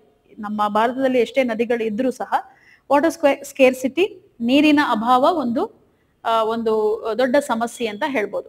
So ಉತ್ತರ ಭಾರತದಲ್ಲಿ Himalayan ನದಿಗಳು ಅಂತ ಬಂದಾಗ ಥ್ರೂಔಟ್ ದ ಇಯರ್, ವರ್ಷಂ ಪೂರ್ತಿ ಅದು ಅಲ್ಲಿ ಹರಿವು ಇದೆ, ನದಿಯ ಹರಿವು ಇದೆ. ಆದ್ರೆ ದಕ್ಷಿಣ ಭಾರತದಲ್ಲಿ ಅಂತ ಬಂದಾಗ ನಮ್ದು ಸೀಸನಲ್, ಪ್ರತಿಯೊಂದು ಸೀಸನ್ಗೆ ಚೇಂಜ್ ಆಗುತ್ತೆ. ಎಸ್ಪೆಷಲಿ ಮಳೆಗಾಲದಲ್ಲಿ ಮಾತ್ರ ನಾವು ನದಿಗಳು ಹರಿಯುವುದನ್ನು ನೋಡ್ಬೋದು. ಮತ್ತು ಉಳಿದ ಎಲ್ಲಾ ಸೀಸನ್ಗಳಲ್ಲೂ ನಾವು ತಿಂಗಳುಗಳಲ್ಲಿ ಏನ್ ನೋಡ್ತೀವಿ, ಬರದ ಪರಿಣಾಮ ಅಥವಾ ನೀರಿಲ್ಲದಿರುವುದು ಅಥವಾ ಮಾಲಿನ್ಯ, ಇದೆಲ್ಲ ಸರ್ವೇ ಸಾಮಾನ್ಯ.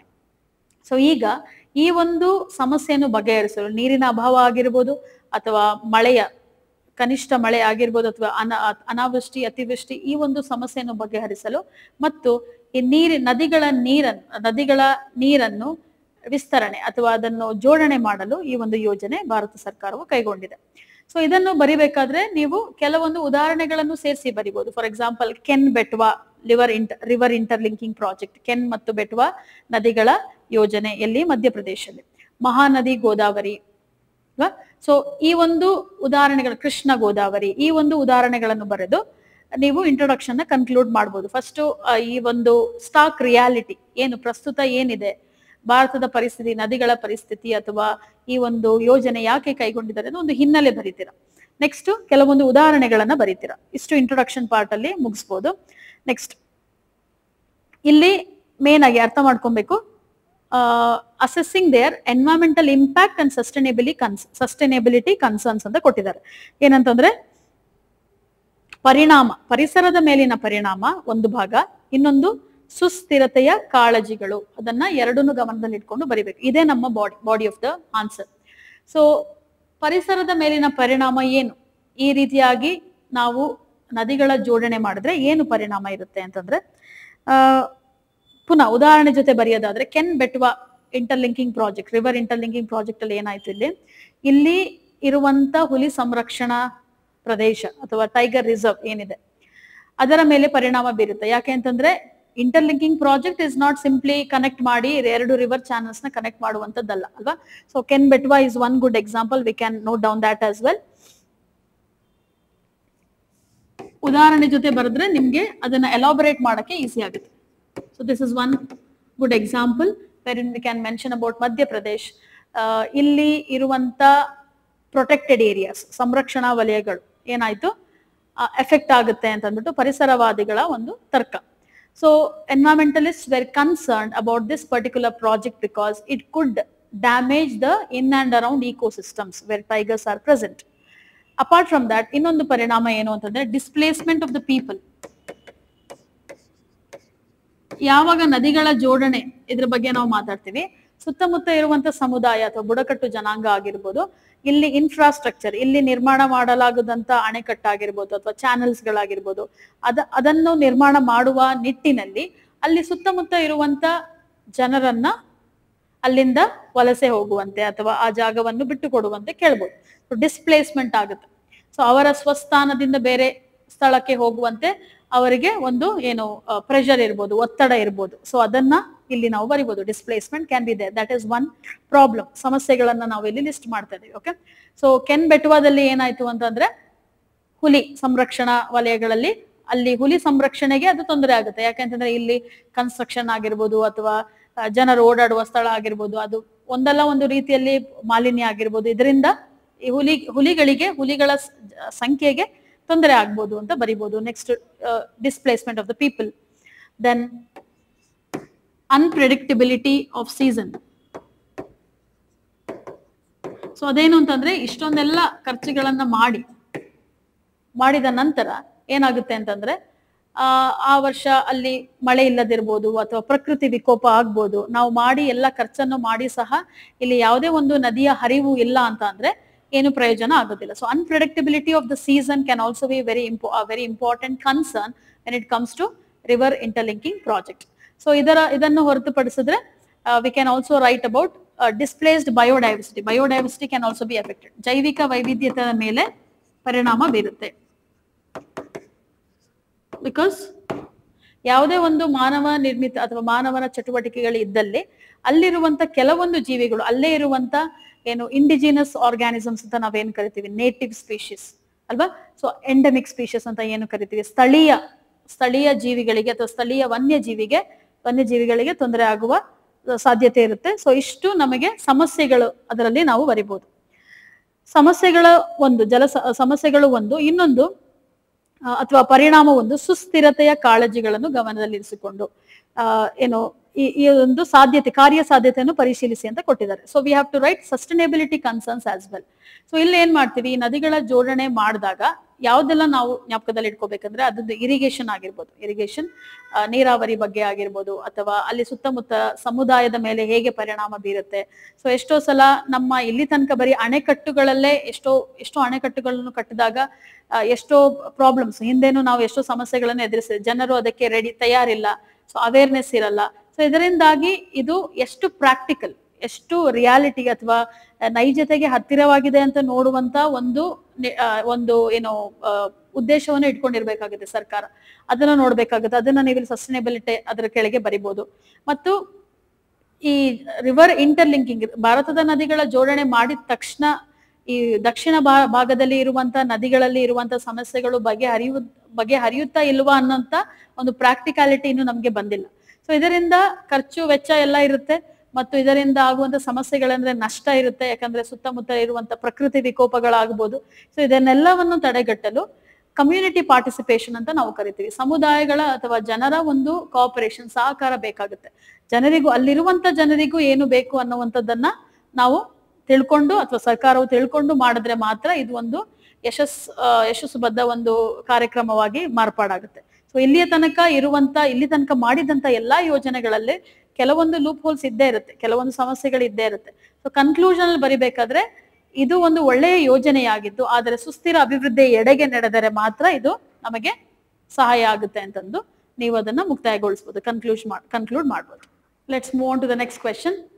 ಭಾರತದಲ್ಲಿ ಮತ್ತು ಜಾಗತಿಕವಾಗಿ, ಭಾರತ ಮತ್ತು ಗ್ಲೋಬಲ್ ಎರಡು ಕೇಳಿದರೆ, ಇತ್ತೀಚೆಗೆ ವಾಯುಗುಣ ಬದಲಾವಣೆಯು ಗೋಚರ ಗುರುತುಗಳನ್ನು ಗುರುತಿಸಿ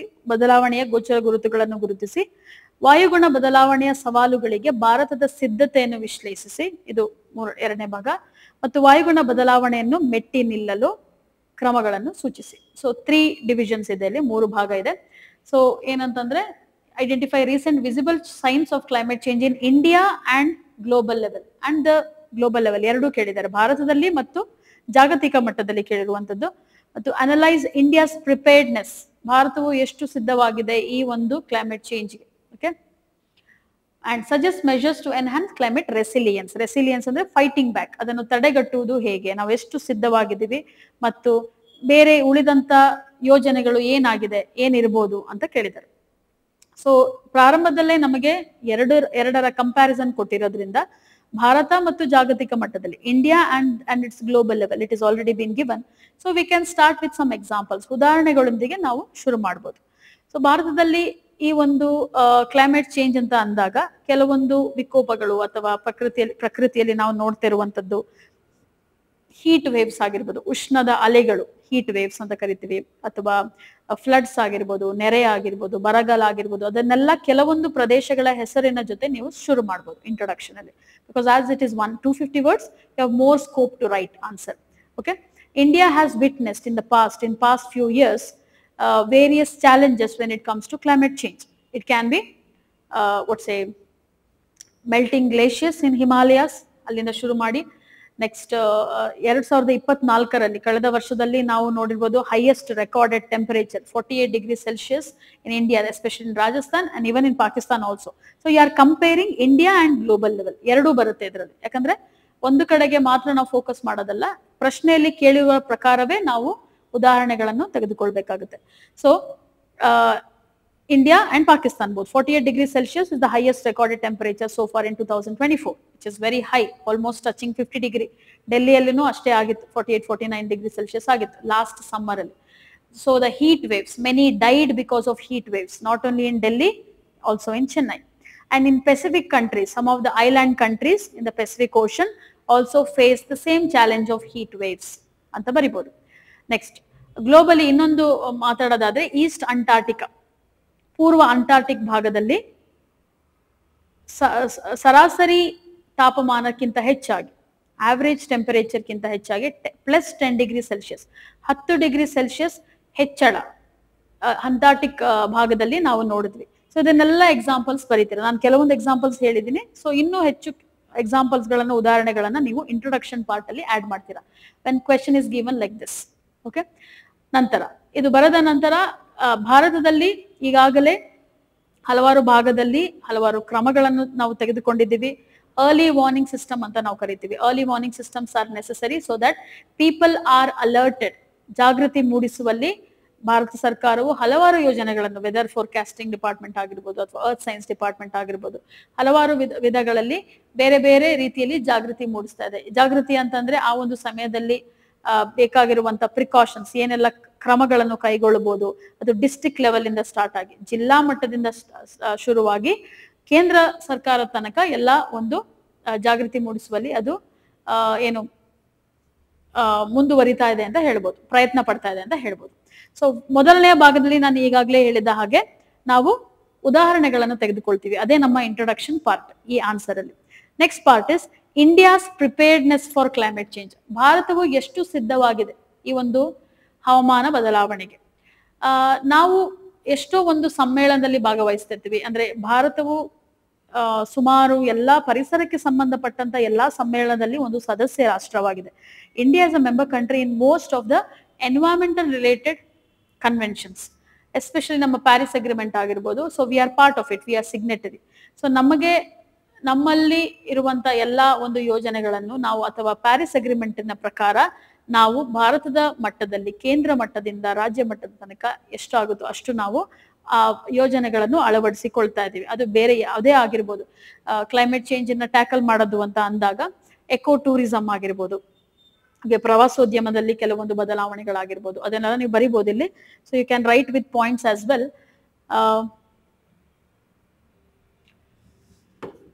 India's preparedness need not be the same order. ನೀವು ಉತ್ತರ ಬರಿಬೇಕಾದ್ರೆ ನಿಮಗೆ ಏನು ತೋಚುತ್ತೋ ಅದನ್ನ ಬರಿಬಹುದು. ಇದು ಅದೇ ಆರ್ಡರ್ ಅಲ್ಲಿ ಇರಬೇಕು ಅಂತ ಏನೂ ಇಲ್ಲ. I am writing the second part, ಮಧ್ಯ ಭಾಗ, body part of the answer. Ecotourism, wherein sustainably possible tourism, wherein ಪ್ರವಾಸೋದ್ಯಮ ಬೇಕು ಯಾವುದೇ ಒಂದು ಸುಸ್ಥಿರ ಅಭಿವೃದ್ಧಿಗೆ ಅಥವಾ overall economic development of the country. Tourism is must. But ಈ ಟೂರಿಸಂ ಇಂದ ಏನಾಗ್ತಾ ಇದೆ, ಒಂದು ಎಕ್ಸಾಂಪಲ್, ಇವಾಗ ಆ ಎಕ್ಸಾಂಪಲ್ ನೀವು ಇಂಟ್ರೊಡಕ್ಷನ್ ಅಲ್ಲೂ ಬರಿಬಹುದು. ಹಿಮಾಚಲ್ ಪ್ರದೇಶದಲ್ಲಿ ಆಗಿರುವಂತ ಫ್ಲಡ್ಸ್ ಕಳೆದ ಒಂದು 2-3 ವರ್ಷದಿಂದ ಪ್ರತಿ ವರ್ಷವೂ ಈ ಒಂದು ಉತ್ತರಾಖಂಡಲ್ಲಾಗಿರ್ಬೋದು ಅಥವಾ ಹಿಮಾಚಲ್ ಪ್ರದೇಶದಲ್ಲಿ ಆಗಿರ್ಬೋದು, ಇದು ಯಾತಕ್ಕೋಸ್ಕರ ಆಗ್ತದೆ? ಅಧಿಕ ಪ್ರವಾಸೋದ್ಯಮದಿಂದ. ಸೊ ಅಧಿಕ ಪ್ರವಾಸೋದ್ಯಮದಿಂದ ಏನಾಗ್ತಾ ಇದೆ, ಇಲ್ಲಿ ಅತಿ ಹೆಚ್ಚು ರೆಸಾರ್ಟ್ಗಳಾಗಿರ್ಬೋದು. ಇದನ್ನೆಲ್ಲ ಇಲ್ಲಿ ಬರೆಯೋ ಅವಶ್ಯಕತೆ ಇಲ್ಲ, I'm just explaining this to you.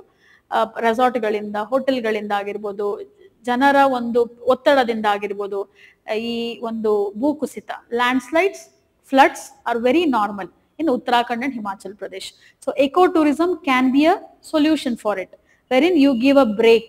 You find a solution wherein a plastic banned areas, ಈ ರೀತಿಯಾಗಿ ತ್ಯಾಜ್ಯ ನಿರ್ವಹಣೆ ಮಾಡೋದಾಗಿರ್ಬೋದು, ಅಥವಾ ಸೀಸನಲಿ ಬ್ರಿಂಗಿಂಗ್ ಚೇಂಜಸ್, ಇದನ್ನೆಲ್ಲವೂ ಡಿಸ್ಟ್ರಿಕ್ಟ್ ಲೆವೆಲ್ ಇಂದ ಸಾಧ್ಯ ಇದೆ. ಈಗ ಕೊಡಗು ಜಿಲ್ಲೆಯಲ್ಲಿ ಅಂತ ನೋಡಿದಾಗ, ಭಾರತದಲ್ಲಿ, ಕರ್ನಾಟಕದಲ್ಲಿ ಯಾವಾಗೆಲ್ಲ ಜಾಸ್ತಿ ಅಂದ್ರೆ ತುಂಬಾ ಡಿಸಾಸ್ಟರ್, ಪ್ರಕೃತಿ ವಿಕೋಪ ಜಾಸ್ತಿ ಆಗ್ತಾ ಇರುತ್ತೆ, ಆವಾಗ ಜಿಲ್ಲಾಧಿಕಾರಿಗೆ ಒಂದು ಪವರ್ ಇದೆ to instruct all the hotels and resort managers or the owners to stop taking bookings from the tourist. ಅವಾಗ ಏನಾಗುತ್ತೆ, ಆ ನಿಟ್ಟಿನಲ್ಲಿ ಡಿಸ್ಟ್ರಿಕ್ಟ್ ಲೆವೆಲ್ ಅಲ್ಲಿ ಏನಾಗುತ್ತೆ, ನಾವು ಪ್ರವಾಸೋದ್ಯಮವನ್ನು ಕಂಟ್ರೋಲ್ ಮಾಡಬಹುದು ಅಂತ. ಯಾಕಂತಂದ್ರೆ ಅದು ಸೂಕ್ತ ಸಮಯ ಆಗಿರೋದಿಲ್ಲ.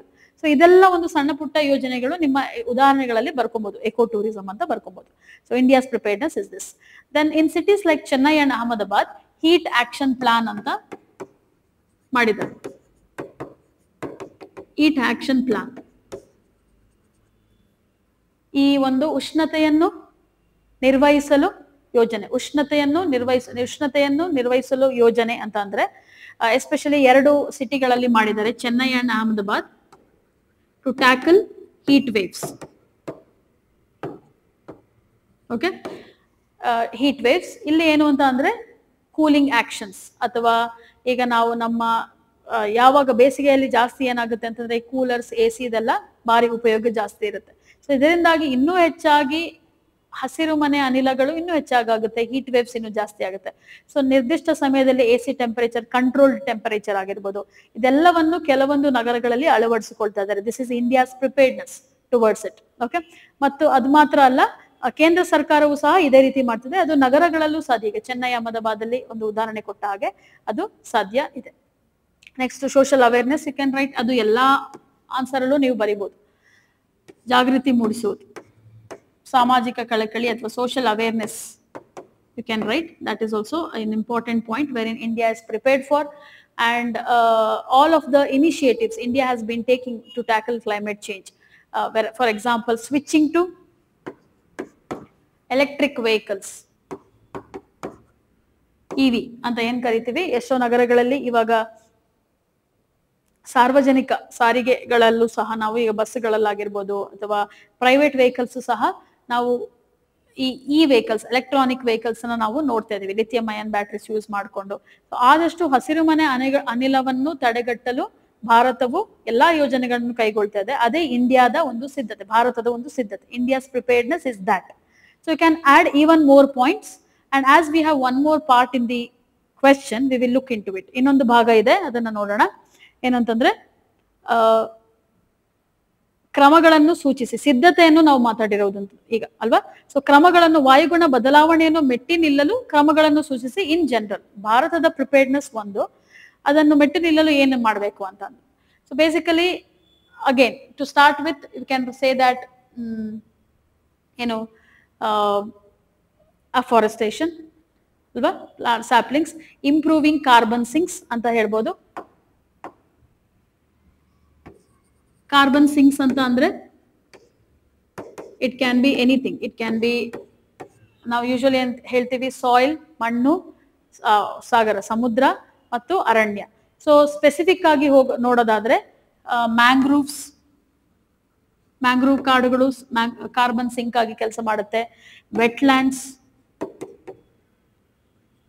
Right, or coral reefs. So conservation of these ecosystems will lead to conservation of the entire ecosystem, wherein we can tackle climate change. So adanna baribodu, carbon, improving natural carbon sinks, okay, and improving agricultural techniques. ಈಗೆಲ್ಲ ಏನಾಗಿದೆ ಅಂತಂದ್ರೆ natural farming ಅಂತ ನಾವು ಹೇಳ್ತೀವಿ, vertical farming ಅಲ್ವಾ. ಮತ್ತೆ improving architecture, urban architecture, green buildings ಬರಿಬಹುದು, green buildings, improving greenery in the cities so that it reduces the temperature, improves rainfall, adana baribodu. Then at the district, not only district at the school level, the programs, awareness programs at the academic level. So ಅದನ್ನೆಲ್ಲ ಎಷ್ಟು ನಿಮಗೆ creative solutions ಬರಿಬೋದು, ಎಲ್ಲವನ್ನು ಬರಿಬೋದು. So ಇದರಲ್ಲಿ 3 ಭಾಗ ಇದೆ ನಮ್ಗೆ. ಓಕೆ, ಸೊ ಮೊದಲ ಪಾರ್ಟ್ ಅಲ್ಲಿ ನೀವ್ ಏನ್ ಬರೀತೀರಾ, ಎಕ್ಸಾಂಪಲ್ಸ್ ಬರೀತೀರಾ, ಎಲ್ಲವನ್ನು ಸುತ್ತಮುತ್ತ ನಡೀತಿರುವಂತ ಈವೆಂಟ್ ಬಗ್ಗೆ ಬರೀತೀರಾ. ಇಂಡಿಯಾಸ್ ಪ್ರಿಪೇರ್ಡ್ನೆಸ್, ಕೆಲವೊಂದು ನಗರಗಳ ಒಂದು ಏನು ಇನಿಷಿಯೇಟಿವ್ಸ್ ನ ನೀವು ಬರಿಬೋದು. ನೆಕ್ಸ್ಟ್ ಭಾಗದಲ್ಲಿ ಜನರಲ್ ಆಗಿ ಹೇಗೆ ನಾವು ಇದನ್ನ ಟ್ಯಾಕಲ್ ಮಾಡ್ಬೋದು, ಒಂದು ಲಿಸ್ಟೇ ಇರುತ್ತೆ, ನೀವೆಲ್ಲಾನು ಓದಿರ್ತೀರ ಎಕಾಲಜಿ ಕ್ಲಾಸ್ ಅಲ್ಲಿ. ಸೊ ಕಾರಲ್ ರೀಫ್ಸ್ ನ ಸಪರೇಟ್ ಆಗಿ ತಗೊಬಹುದು, ಮ್ಯಾಂಗ್ರೋವ್ಸ್ ನ ಸಪರೇಟ್ ಆಗಿ ತಗೊಬಹುದು, ಅಥವಾ ವೆಟ್ ಲ್ಯಾಂಡ್ಸ್ ಬಗ್ಗೆ, forest, and maybe what's a improving social awareness, and then what else, urban forestry, right, improving techniques in agriculture. So it goes on. ತ್ಯಾಜ್ಯ ನಿರ್ವಹಣೆ, ವೇಸ್ಟ್ ಮ್ಯಾನೇಜ್ಮೆಂಟ್, ಎಲ್ಲವೂ ಕ್ಲೈಮೇಟ್ ಚೇಂಜ್ ಒಂದು ಭಾಗ. ಯಾಕಂದ್ರೆ ಪ್ರತಿಯೊಂದು ಮಾನವನ ಚಟುವಟಿಕೆಯು ಏನನ್ನು ಹೊರಹಾಕುತ್ತೆ ಅಂತ ಅಂದ್ರೆ ಹಸಿರು ಮನೆ ಅನಿಲ. ಈ ಹಸಿರು ಮನೆ ಅನಿಲಗಳನ್ನು ತಡೆಗಟ್ಟುವ ನಿಟ್ಟಿನಲ್ಲಿ ಏನೆಲ್ಲ ಮಾಡ್ಬೋದು ಅದೆಲ್ಲವನ್ನು ನೀವು ಸೊಲ್ಯೂಷನ್ಸ್ ಅಲ್ಲಿ ಬರಿಬಹುದು. Okay, so this is how we conclude, wherein India is part of many global conventions. ಅಂದ್ರೆ ಕನ್ಕ್ಲೂಷನ್ ಅಲ್ಲಿ ನೀವು ಇದನ್ನ ಬರಿಬಹುದು. ನಾನು ಆಗ್ಲೇ ಹೇಳ್ದಾಗೆ ಭಾರತವು ಅನೇಕ ಪರಿಸರ ಯುಕ್ತ ಸಮ್ಮೇಳನದ ಸದಸ್ಯ ರಾಷ್ಟ್ರವಾಗಿದ್ದು, ಏನು ಕೇಂದ್ರ ಮಟ್ಟದಲ್ಲಿ ಮತ್ತು ರಾಜ್ಯ ಮಟ್ಟದಲ್ಲಿ ಅಥವಾ ಮತ್ತು ಏನು ಜಿಲ್ಲಾ ಮಟ್ಟದಲ್ಲಿ ಎಲ್ಲಾ ಕಾರ್ಯಕ್ರಮಗಳನ್ನು ಹಮ್ಮಿಕೊಂಡಿದೆ. ಯಾವುದರ ಮೇರೆಗೆ ಅಥವಾ ಆಧಾರದ ಮೇರೆಗೆ ಪ್ಯಾರಿಸ್ ಅಗ್ರಿಮೆಂಟ್ ಆಗಿರ್ಬೋದು, ಮತ್ತು ನಮ್ಮಲ್ಲಿ ಇರುವಂತ ಏನು ಬಯೋಡೈವರ್ಸಿಟಿಯನ್ನ ಸಂರಕ್ಷಣೆ ಮಾಡಲು ಆಗಿರ್ಬೋದು, ಜೈವಿಕ ವೈವಿಧ್ಯತೆ, ನಮ್ಮ ಪರಿಸರ ವ್ಯವಸ್ಥೆಗಳನ್ನು ಸಂರಕ್ಷಣೆ ಮಾಡುವ ನಿಟ್ಟಿನಲ್ಲಿ ಎಲ್ಲಾ ಕಾರ್ಯಕ್ರಮಗಳನ್ನು ಕೈಗೊಳ್ಳುತ್ತದೆ. Because India is one of the countries, ಬೇರೆ ಕಂಟ್ರೀಸ್ಗೆ ಕಂಪೇರ್ ಮಾಡಿದ್ರೆ we are doing much better. ಅದು ಅಲ್ಲದೆ ನೀವು ಸ್ಕೀಮ್ಗಳನ್ನು ಬರಿಬಹುದು. ಸ್ಕೀಮ್ಗಳು ಅಂತಂದ್ರೆ ಗವರ್ಮೆಂಟ್ ಯೋಜನೆಗಳು ಬರಿಬಹುದು. ಉಜ್ವಲ ಅಲ್ವಾ, ಉಜ್ವಲ ಏನು, LPG subsidy, green house gas, ಈಗ ಕೆರೋಸಿನ್ ಲ್ಯಾಂಪಿನ ಬದಲು LED ಬಲ್ಬ್ಸ್ ಯೂಸ್ ಮಾಡುವಂಥದ್ದು. ನಾನು ಈಗ EV ವೆಹಿಕಲ್ಸ್ ಬಗ್ಗೆ ಹೇಳಿದೆ, ಫೇಮ್ ಸ್ಕೀಮ್, ಅದ್ರ ಬಗ್ಗೆ ಬರಿಬಹುದು. So there are, you can write programmes of the government initiated programmes ನೀವು ಬರಿಬಹುದು. So this is a very good, very vast question, but you should be very selective in writing it. That is what we have, okay, in this question. Let's move on to the last question. ಭಾರತದಲ್ಲಿ ಈ ಒಂದು ಯೋಜನೆ ಯಾವುದು, ವಾಯು ಮಾಲಿನ್ಯವನ್ನು ನಿಯಂತ್ರಿಸುವಲ್ಲಿ ರಾಷ್ಟ್ರೀಯ ಶುದ್ಧ ಗಾಳಿ ಕಾರ್ಯಕ್ರಮ NCAP, ಈ ಒಂದು ಯೋಜನೆಯ ಬಗ್ಗೆ ಕೇಳಿದ್ದಾರೆ. ಸೊ ಇದು ವಿಮರ್ಶಾತ್ಮಕವಾಗಿ ಮೌಲ್ಯಮಾಪನ ಹೇಗೆ ನಡೀತಾ ಇದೆ ಅದ್ರ ಬಗ್ಗೆ, ಮತ್ತು ಇದರ ಯಶಸ್ಸು, ಸವಾಲುಗಳು ಮತ್ತು ಮುಂದಿನ ದಾರಿ. So we have to discuss about NCAP, critically evaluate this program, NCAP, National Clean Air Program, and ಅದು ಯಾವ ರೀತಿ ಈ ವಾಯು ಮಾಲಿನ್ಯವನ್ನು ತಡೆಗಟ್ಟುವಲ್ಲಿ ಯಶಸ್ಸಾಗಿಲ್ವಾ ಅದನ್ನ ನೋಡ್ಬೇಕಾಗುತ್ತೆ. Discuss its success, challenges and way forward. ಸದ್ಯದಲ್ಲಿ ಇರುವಂತ ಯಶಸ್ಸು, ಅದಕ್ಕೆ ಇರುವಂತ ಚಾಲೆಂಜಸ್, ಸವಾಲುಗಳು, ಮತ್ತು ಮುಂದಿನ ಒಂದು ಪರಿಹಾರ ಏನು ಅಂತ ಕೇಳಿದ್ದಾರೆ. What is this NCAP, National Clean Air Program ಅಂದ್ರೆ ಏನು? So National Clean Air Program mainly focuses on PM 2.5 and PM10 ಕಣಗಳು ಅಂತ ನಾವು ಕರಿತೀವಿ, ಪಾರ್ಟಿಕ್ಯುಲೇಟ್ ಮ್ಯಾಟರ್ ಅಂತ ಕರಿತೀವಿ. PM 2.5 and 10 ಪಾರ್ಟಿಕ್ಯುಲೇಟ್ ಮ್ಯಾಟರ್ ಕಣಗಳು. 2.5 ಮತ್ತೆ 10 ಅಂದ್ರೆ size, micron size of the particles. ಈ ಕಣಗಳು ಏನಿರುತ್ತೆ ಅಂತಂದ್ರೆ ಧೂಳಿನಿಂದ ಅಥವಾ ಬೇರೆ ಬೇರೆ ಚಟುವಟಿಕೆಗಳಿಂದ ಗಾಳಿಯಲ್ಲಿ ಇರುವಂತ, ಸಸ್ಪೆಂಡ್ ಆಗಿರುವಂತ ಗಾಳಿಯಲ್ಲಿ ಇರುವಂತ ಏನು ಕಣಗಳನ್ನ ನಾವು PM 2.5 ಮತ್ತು 10 ಅಂತ ಅದರ ಗಾತ್ರದ ಮೇರೆಗೆ ಅದನ್ನ ನಿರ್ಧರಿಸಿದ್ದೀವಿ. ಸೊ ಇದು ಈ ಒಂದು ಕಾರ್ಯಕ್ರಮ 2017ರಲ್ಲಿ ಬೇಸ್ ವರ್ಷ, ಆಧಾರ ವರ್ಷವಾಗಿ ಇಟ್ಟುಕೊಂಡು 2019ರಲ್ಲಿ ಶುರು ಮಾಡ್ತಾರೆ. ಇದನ್ನ ಟಾರ್ಗೆಟ್ ಇಯರ್, ಇದನ್ನ ಕೊನೆಗೊಳ್ಳುವ ಒಂದು ವರ್ಷ 2024 ಅಂತ ಇಟ್ಟಿದ್ರು. ಇವಾಗ 2025ರಲ್ಲಿ ಇದೀವಿ. ಸೊ ಅದರ ರಿಪೋರ್ಟ್ ನಮಗೆ ಬೇಕು ಇವಾಗ, ಎಷ್ಟು ವರ್ಷದಲ್ಲಿ ಏನೆಲ್ಲ ಬದಲಾವಣೆಗಳಾಗಿದೆ ಅಂತ. ಸೊ ಇದರ ಉದ್ದೇಶ ಏನು, NCAP ಇದರ ಉದ್ದೇಶವೇನು ಅಂತ ಅಂದ್ರೆ 131 ನಗರಗಳಲ್ಲಿ, ಮೌಲ್ಯಮಾಪನವಾಗದ ನಗರಗಳಲ್ಲಿ, ಅಂದರೆ ಈ ಸ್ಟ್ಯಾಂಡರ್ಡ್ಸ್ ಏನ್ ಸೆಟ್ ಮಾಡಿದ್ದಾರೆ, ಏರ್ ಪೊಲ್ಯೂಷನ್ ಕಂಟ್ರೋಲ್ ಮಾಡಬೇಕು ಅಂತ ಸ್ಟ್ಯಾಂಡರ್ಡ್ ಸೆಟ್ ಮಾಡಿದ್ರು ಸಹ, ಮಾಪಕ ಇಟ್ಟಿದ್ರು ಸಹ 131 ನಗರಗಳಲ್ಲಿ ಇದನ್ನು ಪಾಲಿಸಲಾಗಿಲ್ಲ. ಸೊ ಅದರನ್ನು ಮಾನಿಟರ್ ಅಥವಾ ಅದನ್ನು ಮುತುವರ್ಜಿ ಅಥವಾ ಅದನ್ನು ಸೂಪರ್ವೈಸ್ ಮಾಡುವಂತ ಒಂದು ಕಾರ್ಯಕ್ರಮ ಅದು NCAP. ಮೇನ್ ಆಗಿ ಯಾವುದನ್ನು ನಾವು ಕಂಟ್ರೋಲ್ ಮಾಡಕ್ಕೆ ನೋಡ್ತಾ ಇದೀವಿ ಅಂದ್ರೆ ಇದೆರಡು, PM 2.5 and 10. ಯಾಕೆ ಅಂತಂದ್ರೆ these are the 2 major air pollutants. ವಾಯು ಮಲಿನಕಾರಕಗಳು ಅಂತ ನಾವು ಹೇಳ್ತೀವಿ. ನಮ್ಗೆ ಗೊತ್ತು ವಿವಿಧ ಮಲಿನಕಾರಕಗಳು ಯಾವುದು, carbon monoxide, right, nitrous oxide, ಇದೆಲ್ಲ ಮಲಿನಕಾರಕಗಳು. ಸೊ ಇದರ ಜೊತೆಗೆ ಇಂಪಾರ್ಟೆಂಟ್ ಏನು ಅಂತಂದ್ರೆ ಇದ್ರ ಮೇಲೆ ಮಾತ್ರ ಫೋಕಸ್ ಮಾಡಿದ್ದಾರೆ. ಈಗ ಪ್ರಿಲಿಮ್ಸ್ ಅಲ್ಲಿ ಕೊಟ್ಟರು ನಿಮ್ಗೆ ಗೊತ್ತಿರಬೇಕು NCAP ಯಾವ್ದ್ರ ಮೇಲೆ ಫೋಕಸ್ ಮಾಡುತ್ತೆ, ಎಲ್ಲಾ ಮಲಿನಕಾರಕಗಳು ಅಲ್ಲ, all pollutants, not all pollutants, these two. So 131 cities, facts. 2017 is the base year. 2019 ಅಲ್ಲಿ ಪ್ರಾರಂಭವಾಗಿ 2024, I think they have been extended. They have extended to 2025 to see the report. So ಸದ್ಯದಲ್ಲಿ ಇದು NCAP ಕಾರ್ಯಕ್ರಮದ ಬಗ್ಗೆ ಇರುವಂತ ಒಂದು idea. Okay, we can start like that in the answer first when you introduce. ಏನು NCAP ಅಂದ್ರೆ ಇಷ್ಟು. Okay, next ಈಗ ನೆಕ್ಸ್ಟ್ ಭಾಗದಲ್ಲಿ ನಾವೇನ್ ನೋಡ್ತೀವಿ, ಇದು 150 ವರ್ಡ್ಸ್ ಇರೋದ್ರಿಂದ we have to make it very precise as well.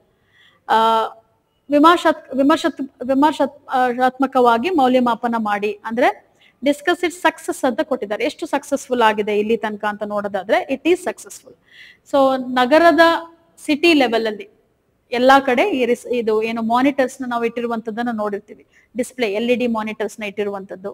ಮತ್ತು ಇದರಿಂದಾಗಿ ಜಿಲ್ಲಾ ಮಟ್ಟದಲ್ಲಿ ಅಧಿಕಾರಿಗಳಾಗಿರ್ಬೋದು, ಜನಸಾಮಾನ್ಯರಾಗಿರ್ಬೋದು, ಇದರ ಬಗ್ಗೆ ಕಾಳಜಿ ವಹಿಸಿಕೊಂಡು ಇದು ಎಲ್ಲಿಂದ ಈ PM 2.5 PM 10 ಯಾವುದರಿಂದ ಹೊರಬರುತ್ತೆ ಅಥವಾ ಯಾವುದರಿಂದ ಹೊರ ಸೂಸಲ್ಪಡುತ್ತದೆ ಅಂತ ಅನ್ನುವಂತ ಅವೇರ್ನೆಸ್ ಜಾಗೃತಿಯನ್ನು ಮೂಡಿಸಿಕೊಂಡು ಈ ಸುಡುವಂತದ್ದಾಗಿರ್ಬೋದು ಅಥವಾ ಡಸ್ಟ್ ಪಾರ್ಟಿಕಲ್ಸ್ ಅಥವಾ ಸುಡೋದ್ರಿಂದ ಹೆಚ್ಚಾಗಿ ಬರುವಂತದ್ದು, ಯಾಕಂದ್ರೆ ಸ್ಮೋಕ್, ಈ ಒಂದು ಸೂಟ್ ಅಂತ ನಾವ್ ಏನ್ ಕರಿತೀವಿ, ಈ ಹೊಗೆಯ ಕಣಗಳು ಏನಿರುತ್ತೆ ಅದು PM 2.5 ಕೆಳಗೆನೆ 10 ಅಲ್ಲೇನೆ ಬರುತ್ತೆ. ಸೊ ಅದನ್ನ ಕಮ್ಮಿ ಮಾಡೋದಾಗಿರ್ಬೋದು, ಅದರ ಮೇಲೆ ನಿಷೇಧ ಹಾಕೋದಾಗಿರ್ಬೋದು, ಇದರಿಂದ ಸಕ್ಸಸ್ ಅನ್ನ ನಾವು ನೋಡಿದೀವಿ ಆಲ್ರೆಡಿ. ಮತ್ತು ರಿಪೋರ್ಟ್ಸ್ ಪ್ರಕಾರ ಏನ್ ಹೇಳುತ್ತೆ ಅಂತಂದ್ರೆ ಎಷ್ಟೋ ಸಿಟಿಗಳಲ್ಲಿ ಈಗ ಕ್ಲೀನ್ ಇಂಡಿಯಾ ತರ, ಕ್ಲೀನ್ ಸ್ವಚ್ಛ ಭಾರತ್ ತರಾನೇ ಕ್ಲೀನ್ ಏರ್ ಇಂಡಿಯಾ ಪ್ರೋಗ್ರಾಮ್ ತರ ನಗರದ ಮಟ್ಟಿಗೆ ಜಿಲ್ಲಾ ಮಟ್ಟದಲ್ಲಿ ಇದನ್ನು ನಡೆಸ್ತಾರೆ. ಸೊ ಅಸೆಸ್ಮೆಂಟ್, ಮೌಲ್ಯಮಾಪನ ನಡೆಯುತ್ತೆ. ಆ ಮೌಲ್ಯಮಾಪನದ ಪ್ರಕಾರ ಎಷ್ಟೋ ಭಾಗಗಳಲ್ಲಿ, ಎಷ್ಟೋ ಜಿಲ್ಲೆಗಳಲ್ಲಿ, ನಗರಗಳಲ್ಲಿ ಏರ್ ಕ್ವಾಲಿಟಿ, ವಾಯು ಏನು ಗುಣಮಟ್ಟ, ಈ ಗಾಳಿಯ ಗುಣಮಟ್ಟ ಹೆಚ್ಚಾಗಿದೆ ಅಂದ್ರೆ ಒಳ್ಳೆಯದಾಗಿದೆ ಅಥವಾ ಅದು ಸಕ್ಸಸ್ಫುಲ್ ಆಗಿ ಸಾಲ್ವ್ ಆಗಿದೆ ಪ್ರಾಬ್ಲಮ್ ಅಂತ ನಾವು ನೋಡ್ತೀವಿ. ಅದೆಲ್ಲ ನಮ್ಮ ಸಕ್ಸಸ್ ಕೆಳಗೆ ನಾವು ಬರಿತೇವೆ. ಸೊ ಇದ್ರ ಜೊತೆಗೆ ನಾವು ಸವಾಲುಗಳು ಅಂತ ನೋಡಿದಾಗ ಸವಾಲುಗಳು ಇದ್ದೇ ಇದೆ. ಒಂದು ಮುಖ್ಯ ಸವಾಲು ಏನು ಅಂತಂದ್ರೆ ಇಟ್ ಈಸ್ ನಾಟ್, ಈ NCAP ಅನ್ನುವಂಥದ್ದು ಲೀಗಲಿ ಅದನ್ನ ಇಂಟ್ರಡ್ಯೂಸ್ ಮಾಡಿಲ್ಲ. ಇದು ಒಂದು ಯೋಜನೆ ಅಷ್ಟೇ. ಇದಕ್ಕೆ ಯಾವುದೇ ಆದ ಲಾ ಆಗಿರ್ಲಿ, ಶಾಸನ ಆಗಿರ್ಲಿ ಅಥವಾ ಏನೋ ಒಂದು ಕಾಯ್ದೆ ಆಗಿರ್ಲಿ ಇದಕ್ಕೆ ಇಲ್ಲ. ಸೊ ಅದನ್ನ ನೀವು ಚಾಲೆಂಜಸ್ ಅಲ್ಲಿ ಬರೀತೀರ. It is not legally mandatory. ಕಾನೂನುಬದ್ಧವಾಗಿ ಇದನ್ನು ನಾವು ಅಳವಡಿಸಿಕೊಳ್ಳಬೇಕು ಅನ್ನುವ ಯಾವ ನಿಯಮವೂ ಇಲ್ಲ. ಅದೇ ಅದರ ಒಂದು ಚಾಲೆಂಜ್. ಕಾನೂನುಬದ್ಧವಾಗಿದ್ದರೆ ಎಲ್ಲಾ ನಗರಗಳಲ್ಲಿ, ಎಲ್ಲಾ ಜಿಲ್ಲೆಗಳಲ್ಲಿ ಆಬ್ವಿಯಸ್ಲಿ ಅದೇನಾಗುತ್ತೆ, certainly it will be implemented. So ಇದು ಒಂದು ಮೇನ್ ಚಾಲೆಂಜ್ ಆಗಿ ನಾವು ನೋಡ್ತೀವಿ. ಮತ್ತೆ ರಿಪೋರ್ಟ್ಸ್ ಅಂತ ಬಂದಾಗ the reports that is been given are not timely, untimely reports ಅಂತ ಹೇಳ್ಬೋದು. ಓಕೆ, ಸೊ ಯಾವುದೇ ಒಂದು ರಾಜ್ಯ ಸರ್ಕಾರವಾಗಿರ್ಲಿ ಅಥವಾ ನಗರಗಳಾಗಿರ್ಲಿ ಈ ಒಂದು ಯೋಜನೆ ಕಾನೂನುಬದ್ಧವಾಗಿಲ್ಲದಿರುವುದರಿಂದ ಸರಿಯಾದ ಸಮಯದಲ್ಲಿ ಬೇಕಾಗಿರುವಂತ ವರದಿಯನ್ನು ಒಪ್ಪಿಸುವುದಿಲ್ಲ. ಅನ್ಟೈಮ್ಲಿ ರಿಪೋರ್ಟ್ಸ್ ಆಗಿರ್ಬೋದು. ಮತ್ತು ಅಕೌಂಟೆಬಿಲಿಟಿನೂ ಕಮ್ಮಿ ಇರುತ್ತೆ, because nobody is there to ask. ಇದು ಆ ಸಂಸ್ಥೆಗಳು ಅನ್ನೋ ಬದಲು ಸರ್ಕಾರವು ಕಾಳಜಿ ವಹಿಸಿ ಮಾಡಿದ್ದಲ್ಲಿ ಮಾತ್ರ ಇದು ಸಾಧ್ಯತೆ ಇದೆ. ಅದೇ ಅದರ ಚಾಲೆಂಜ್. ಯಾಕೆಂತಂದ್ರೆ ಯಾವಾಗ ಅದು ಕಾನೂನುಬದ್ಧವಾಗಿ ಇಲ್ಲ ಅಂತ ಗೊತ್ತಾಗುತ್ತೋ ಅದನ್ನ ನಿರ್ವಹಣೆ ಮಾಡಲು ತುಂಬಾ ಕಷ್ಟ ಸಾಧ್ಯ. ಸೊ ಹಾಗಾಗಿ ರಿಪೋರ್ಟ್ಸ್ ಸರಿಯಾದ ಸಮಯದಲ್ಲಿ ಸಿಗಲ್ಲ, ವರದಿಗಳು ಸರಿಯಾದ ಸಮಯದಲ್ಲಿ ಸಿಗಲ್ಲ, ಅಕೌಂಟಬಿಲಿಟಿ ಇಲ್ಲ. ಅಂದ್ರೆ ಒಂದು ಏನು ಕಾಳಜಿಯನ್ನು ವಹಿಸಿಕೊಂಡು ಮಾಡಬೇಕಾದ ಕರ್ತವ್ಯಗಳನ್ನು, ಯೋಜನೆಗಳನ್ನು ಸರಿಯಾದ ಸಮಯದಲ್ಲಿ ಅದನ್ನು ಅನುಷ್ಠಾನಕ್ಕೆ ತರುವುದಿಲ್ಲ. ಯಾಕಂದ್ರೆ they will not execute at the right time. ಇದೆಲ್ಲ ಇದರ ಒಂದು ಚಾಲೆಂಜಸ್ ಅಂತ ನಾವು ಹೇಳ್ಬೋದು. ಏನು ವೇ ಫಾರ್ವರ್ಡ್, ಏನು ಈ ಸೊಲ್ಯೂಷನ್ಸ್ ನಿಮ್ಗೆ way forward. Usually that is how you write answers. Okay, so ಇವಾಗ ಫಸ್ಟ್ ಪಾಯಿಂಟ್ ನಾನೇನ್ ಹೇಳಿದೆ, it is not legally bound, it is not legally implemented. So ಅದನ್ನ ಲೀಗಲ್ ಆಗಿ ಇಂಪ್ಲಿಮೆಂಟ್ ಮಾಡಬೇಕು ಅಂತ ನೀವು ಸೊಲ್ಯೂಷನ್ ಬರೀಬಹುದು. It should be brought under any act, clean air act you can write down, ಅಥವಾ ಏರ್ ಪೊಲ್ಯೂಷನ್ ಅದರ ಅಡಿಯಲ್ಲೇನೆ ಅದನ್ನು ಅನುಷ್ಠಾನಗೊಳಿಸಬೇಕು ಅಂತ ಬರಿಬಹುದು. ಮತ್ತು ಸಾಮಾಜಿಕ ಕಳಕಳಿಯನ್ನು ಹೆಚ್ಚಿಸಬೇಕು. Social awareness can be improved and already we are doing it. ಅಂದ್ರೆ ನಾನು ಹಿಂದಿನ ಆನ್ಸರ್ ಅಲ್ಲಿ ಹೇಳಿದ ಹಾಗೇನೆ ಅಲ್ಲಿರುವಂತ ಎಲೆಕ್ಟ್ರಾನಿಕ್ ವೆಹಿಕಲ್ಸ್ ನಾವು ಮಾಡಿರುವಂತ ಸ್ಕೀಮ್ಗಳಾಗಿರ್ಬೋದು, ಇದರಿಂದ ಎಲ್ಲ ನಾವು ಈ ಪ್ರದೂಷಣೆಯನ್ನು ಪೊಲ್ಯೂಷನ್ ಅನ್ನು ಕಮ್ಮಿ ಮಾಡ್ತಾ ಇದೀವಿ. ಬಟ್ ಇದು PM 2.5 ಮತ್ತು PM 10 ಅಂತ ಬಂದಾಗ ವೇ ಫಾರ್ವರ್ಡ್ ಅಲ್ಲಿ ಈಗ ಪಂಜಾಬ್ ಅಲ್ಲಿ ಸ್ಟಬಲ್ ಬರ್ನಿಂಗ್ ಅಂತ ಹೇಳ್ತೀವಿ ನಾವು, ಈ ಕಾಂಡಗಳನ್ನು ಸುಡುವಿಕೆ, ಅದು ಆದಷ್ಟು ಈಗ ಕಮ್ಮಿ ಆಗಿದೆ. ಇನ್ನೂ ಹೆಚ್ಚಾಗಿ ಅದರ ಬಗ್ಗೆ ಕಾಳಜಿ ವಹಿಸಬೇಕು. ಸೊ ಉದಾಹರಣೆಗಳ ಮೂಲಕ ಒಂದೊಂದು ಸಿಚುವೇಶನ್ಸ್ ಅಥವಾ ಈವೆಂಟ್ಸ್ ಏನೇನು ನಡೆದಿದೆ ಭಾರತದಲ್ಲಿ ಅದನ್ನ ಮೆನ್ಷನ್ ಮಾಡಿ ನೀವು ಕನ್ಕ್ಲೂಡ್ ಮಾಡಬಹುದು. So coming back to the main thing here, to sum it up, first you have to write what is NCAP. NCAP ಅಂದ್ರೆ ಏನು, ಅದರ ಉದ್ದೇಶ ಏನು, ಅದರ ಟಾರ್ಗೆಟ್ ಇಯರ್ ಏನು, ಕೊನೆಗೊಳ್ಳುವ ವರ್ಷ ಏನು ಅಂತ ಫಸ್ಟ್ ಸ್ಟಾರ್ಟಿಂಗ್ ಅಲ್ಲಿ ಬರೀತಾರೆ. ನೆಕ್ಸ್ಟ್ ಅದಕ್ಕೆ ಏನು ಸಕ್ಸಸ್ ಏನಾಗಿದೆ ಅಂತಂದ್ರೆ ಎಷ್ಟೋ ನಗರಗಳಲ್ಲಿ ಪೊಲ್ಯೂಷನ್ ಕಮ್ಮಿ ಆಗಿದೆ. ಈ 131 ಸಿಟೀಸ್ ಅಲ್ಲಿ ಈಗ ನಾವು ಏನ್ ಮಾಡ್ತೀವಿ, ಸ್ವಚ್ಛ ಸುರೇಕ್ಷನ್ ಅಂತ ಮಾಡಿದಾಗ ಅಲ್ಲಿ ನಾವು ನೋಡ್ತೀವಿ ಎಷ್ಟೋ ನಗರಗಳಲ್ಲಿ. ಈಗ ಇತ್ತೀಚೆಗೆ ಅಸ್ಸಾಂ ಒಂದು ನಗರ, ನಗೋನ್ ಅಂತ ಒಂದು ಡಿಸ್ಟಿಕ್ ಆಗಿರ್ಬೋದು, ಅದು ತಮಿಳುನಾಡಲ್ಲಿ ಮಧುರೈ ಆಗಿರ್ಬೋದು, ಎಷ್ಟೋ ಜಿಲ್ಲೆಗಳಲ್ಲಿ air quality has been improved. ಅದನ್ನ ನಾವು ಮೆನ್ಷನ್ ಮಾಡ್ತೀವಿ ಸಕ್ಸಸ್ ಅಲ್ಲಿ. ಚಾಲೆಂಜಸ್ ಅಲ್ಲಿ ಈಗಾಗಲೇ ಹೇಳಿದ್ದೀನಿ, ಅದರ ಲೀಗಾಲಿಟಿ ಆಗಿರ್ಬೋದು, ರಿಪೋರ್ಟ್ಸ್ ಆಗಿರ್ಬೋದು, ಅದು ಬರಿಬೋದು. ಅದರನ್ನೇ ವೇ ಫಾರ್ವರ್ಡ್ ಅಲ್ಲಿ ಸೊಲ್ಯೂಷನ್ ಆಗಿ ಬರಿತೀವಿ ನಾವು. So this is what we have in this last question. Okay, so here V conclude all these questions. What we understand out of it is, ಕೆಲವೊಂದು ಪ್ರಶ್ನೆಗಳು ಸ್ಟ್ಯಾಟಿಕ್ ಆಗಿದೆ, ಅಂದ್ರೆ ನೀವು ಏನು ಪ್ರಿಲಿಮ್ಸ್ ಲೆವೆಲ್ ಅಲ್ಲಿ ಕಲಿತೀರಾ ಅದನ್ನೇ ಎಲಾಬರೇಟ್ ಆಗಿ ಕೇಳಿದ್ದಾರೆ. ಮತ್ತೊಂದು ಜನರಲ್ ಬೇಸ್ಡ್ ಆಗಿದೆ. ಸೊ ನೀವು ಸೂಕ್ಷ್ಮವಾಗಿ ಪ್ರಶ್ನೆಗಳನ್ನು ವಿಭಾಗ ಮಾಡಿಕೊಂಡು ಅದರ ಬೇಡಿಕೆ ಅರ್ಥ ಮಾಡಿಕೊಂಡು, ಏನಂತ ಅಂದ್ರೆ you have to understand the demand of the question and then you have to write. ಆಗ ನಿಮಗೆ ಬರೆಯಕ್ಕೆ ಈಸಿ ಆಗುತ್ತೆ. ಪ್ಲಾನಿಂಗ್, ಕ್ವಿಕ್ ಪ್ಲಾನಿಂಗ್ ಮಾಡಿ ನಿಮ್ಮ ಒಂದು ಸಮಯದ ಮಿತಿಯನ್ನು ನೋಡಿಕೊಂಡು ನೀವು ಬರಿಬಹುದಾಗುತ್ತೆ. And especially again how I started, I told you time limit plus word limit is very, very important. So here we conclude and thank you so much.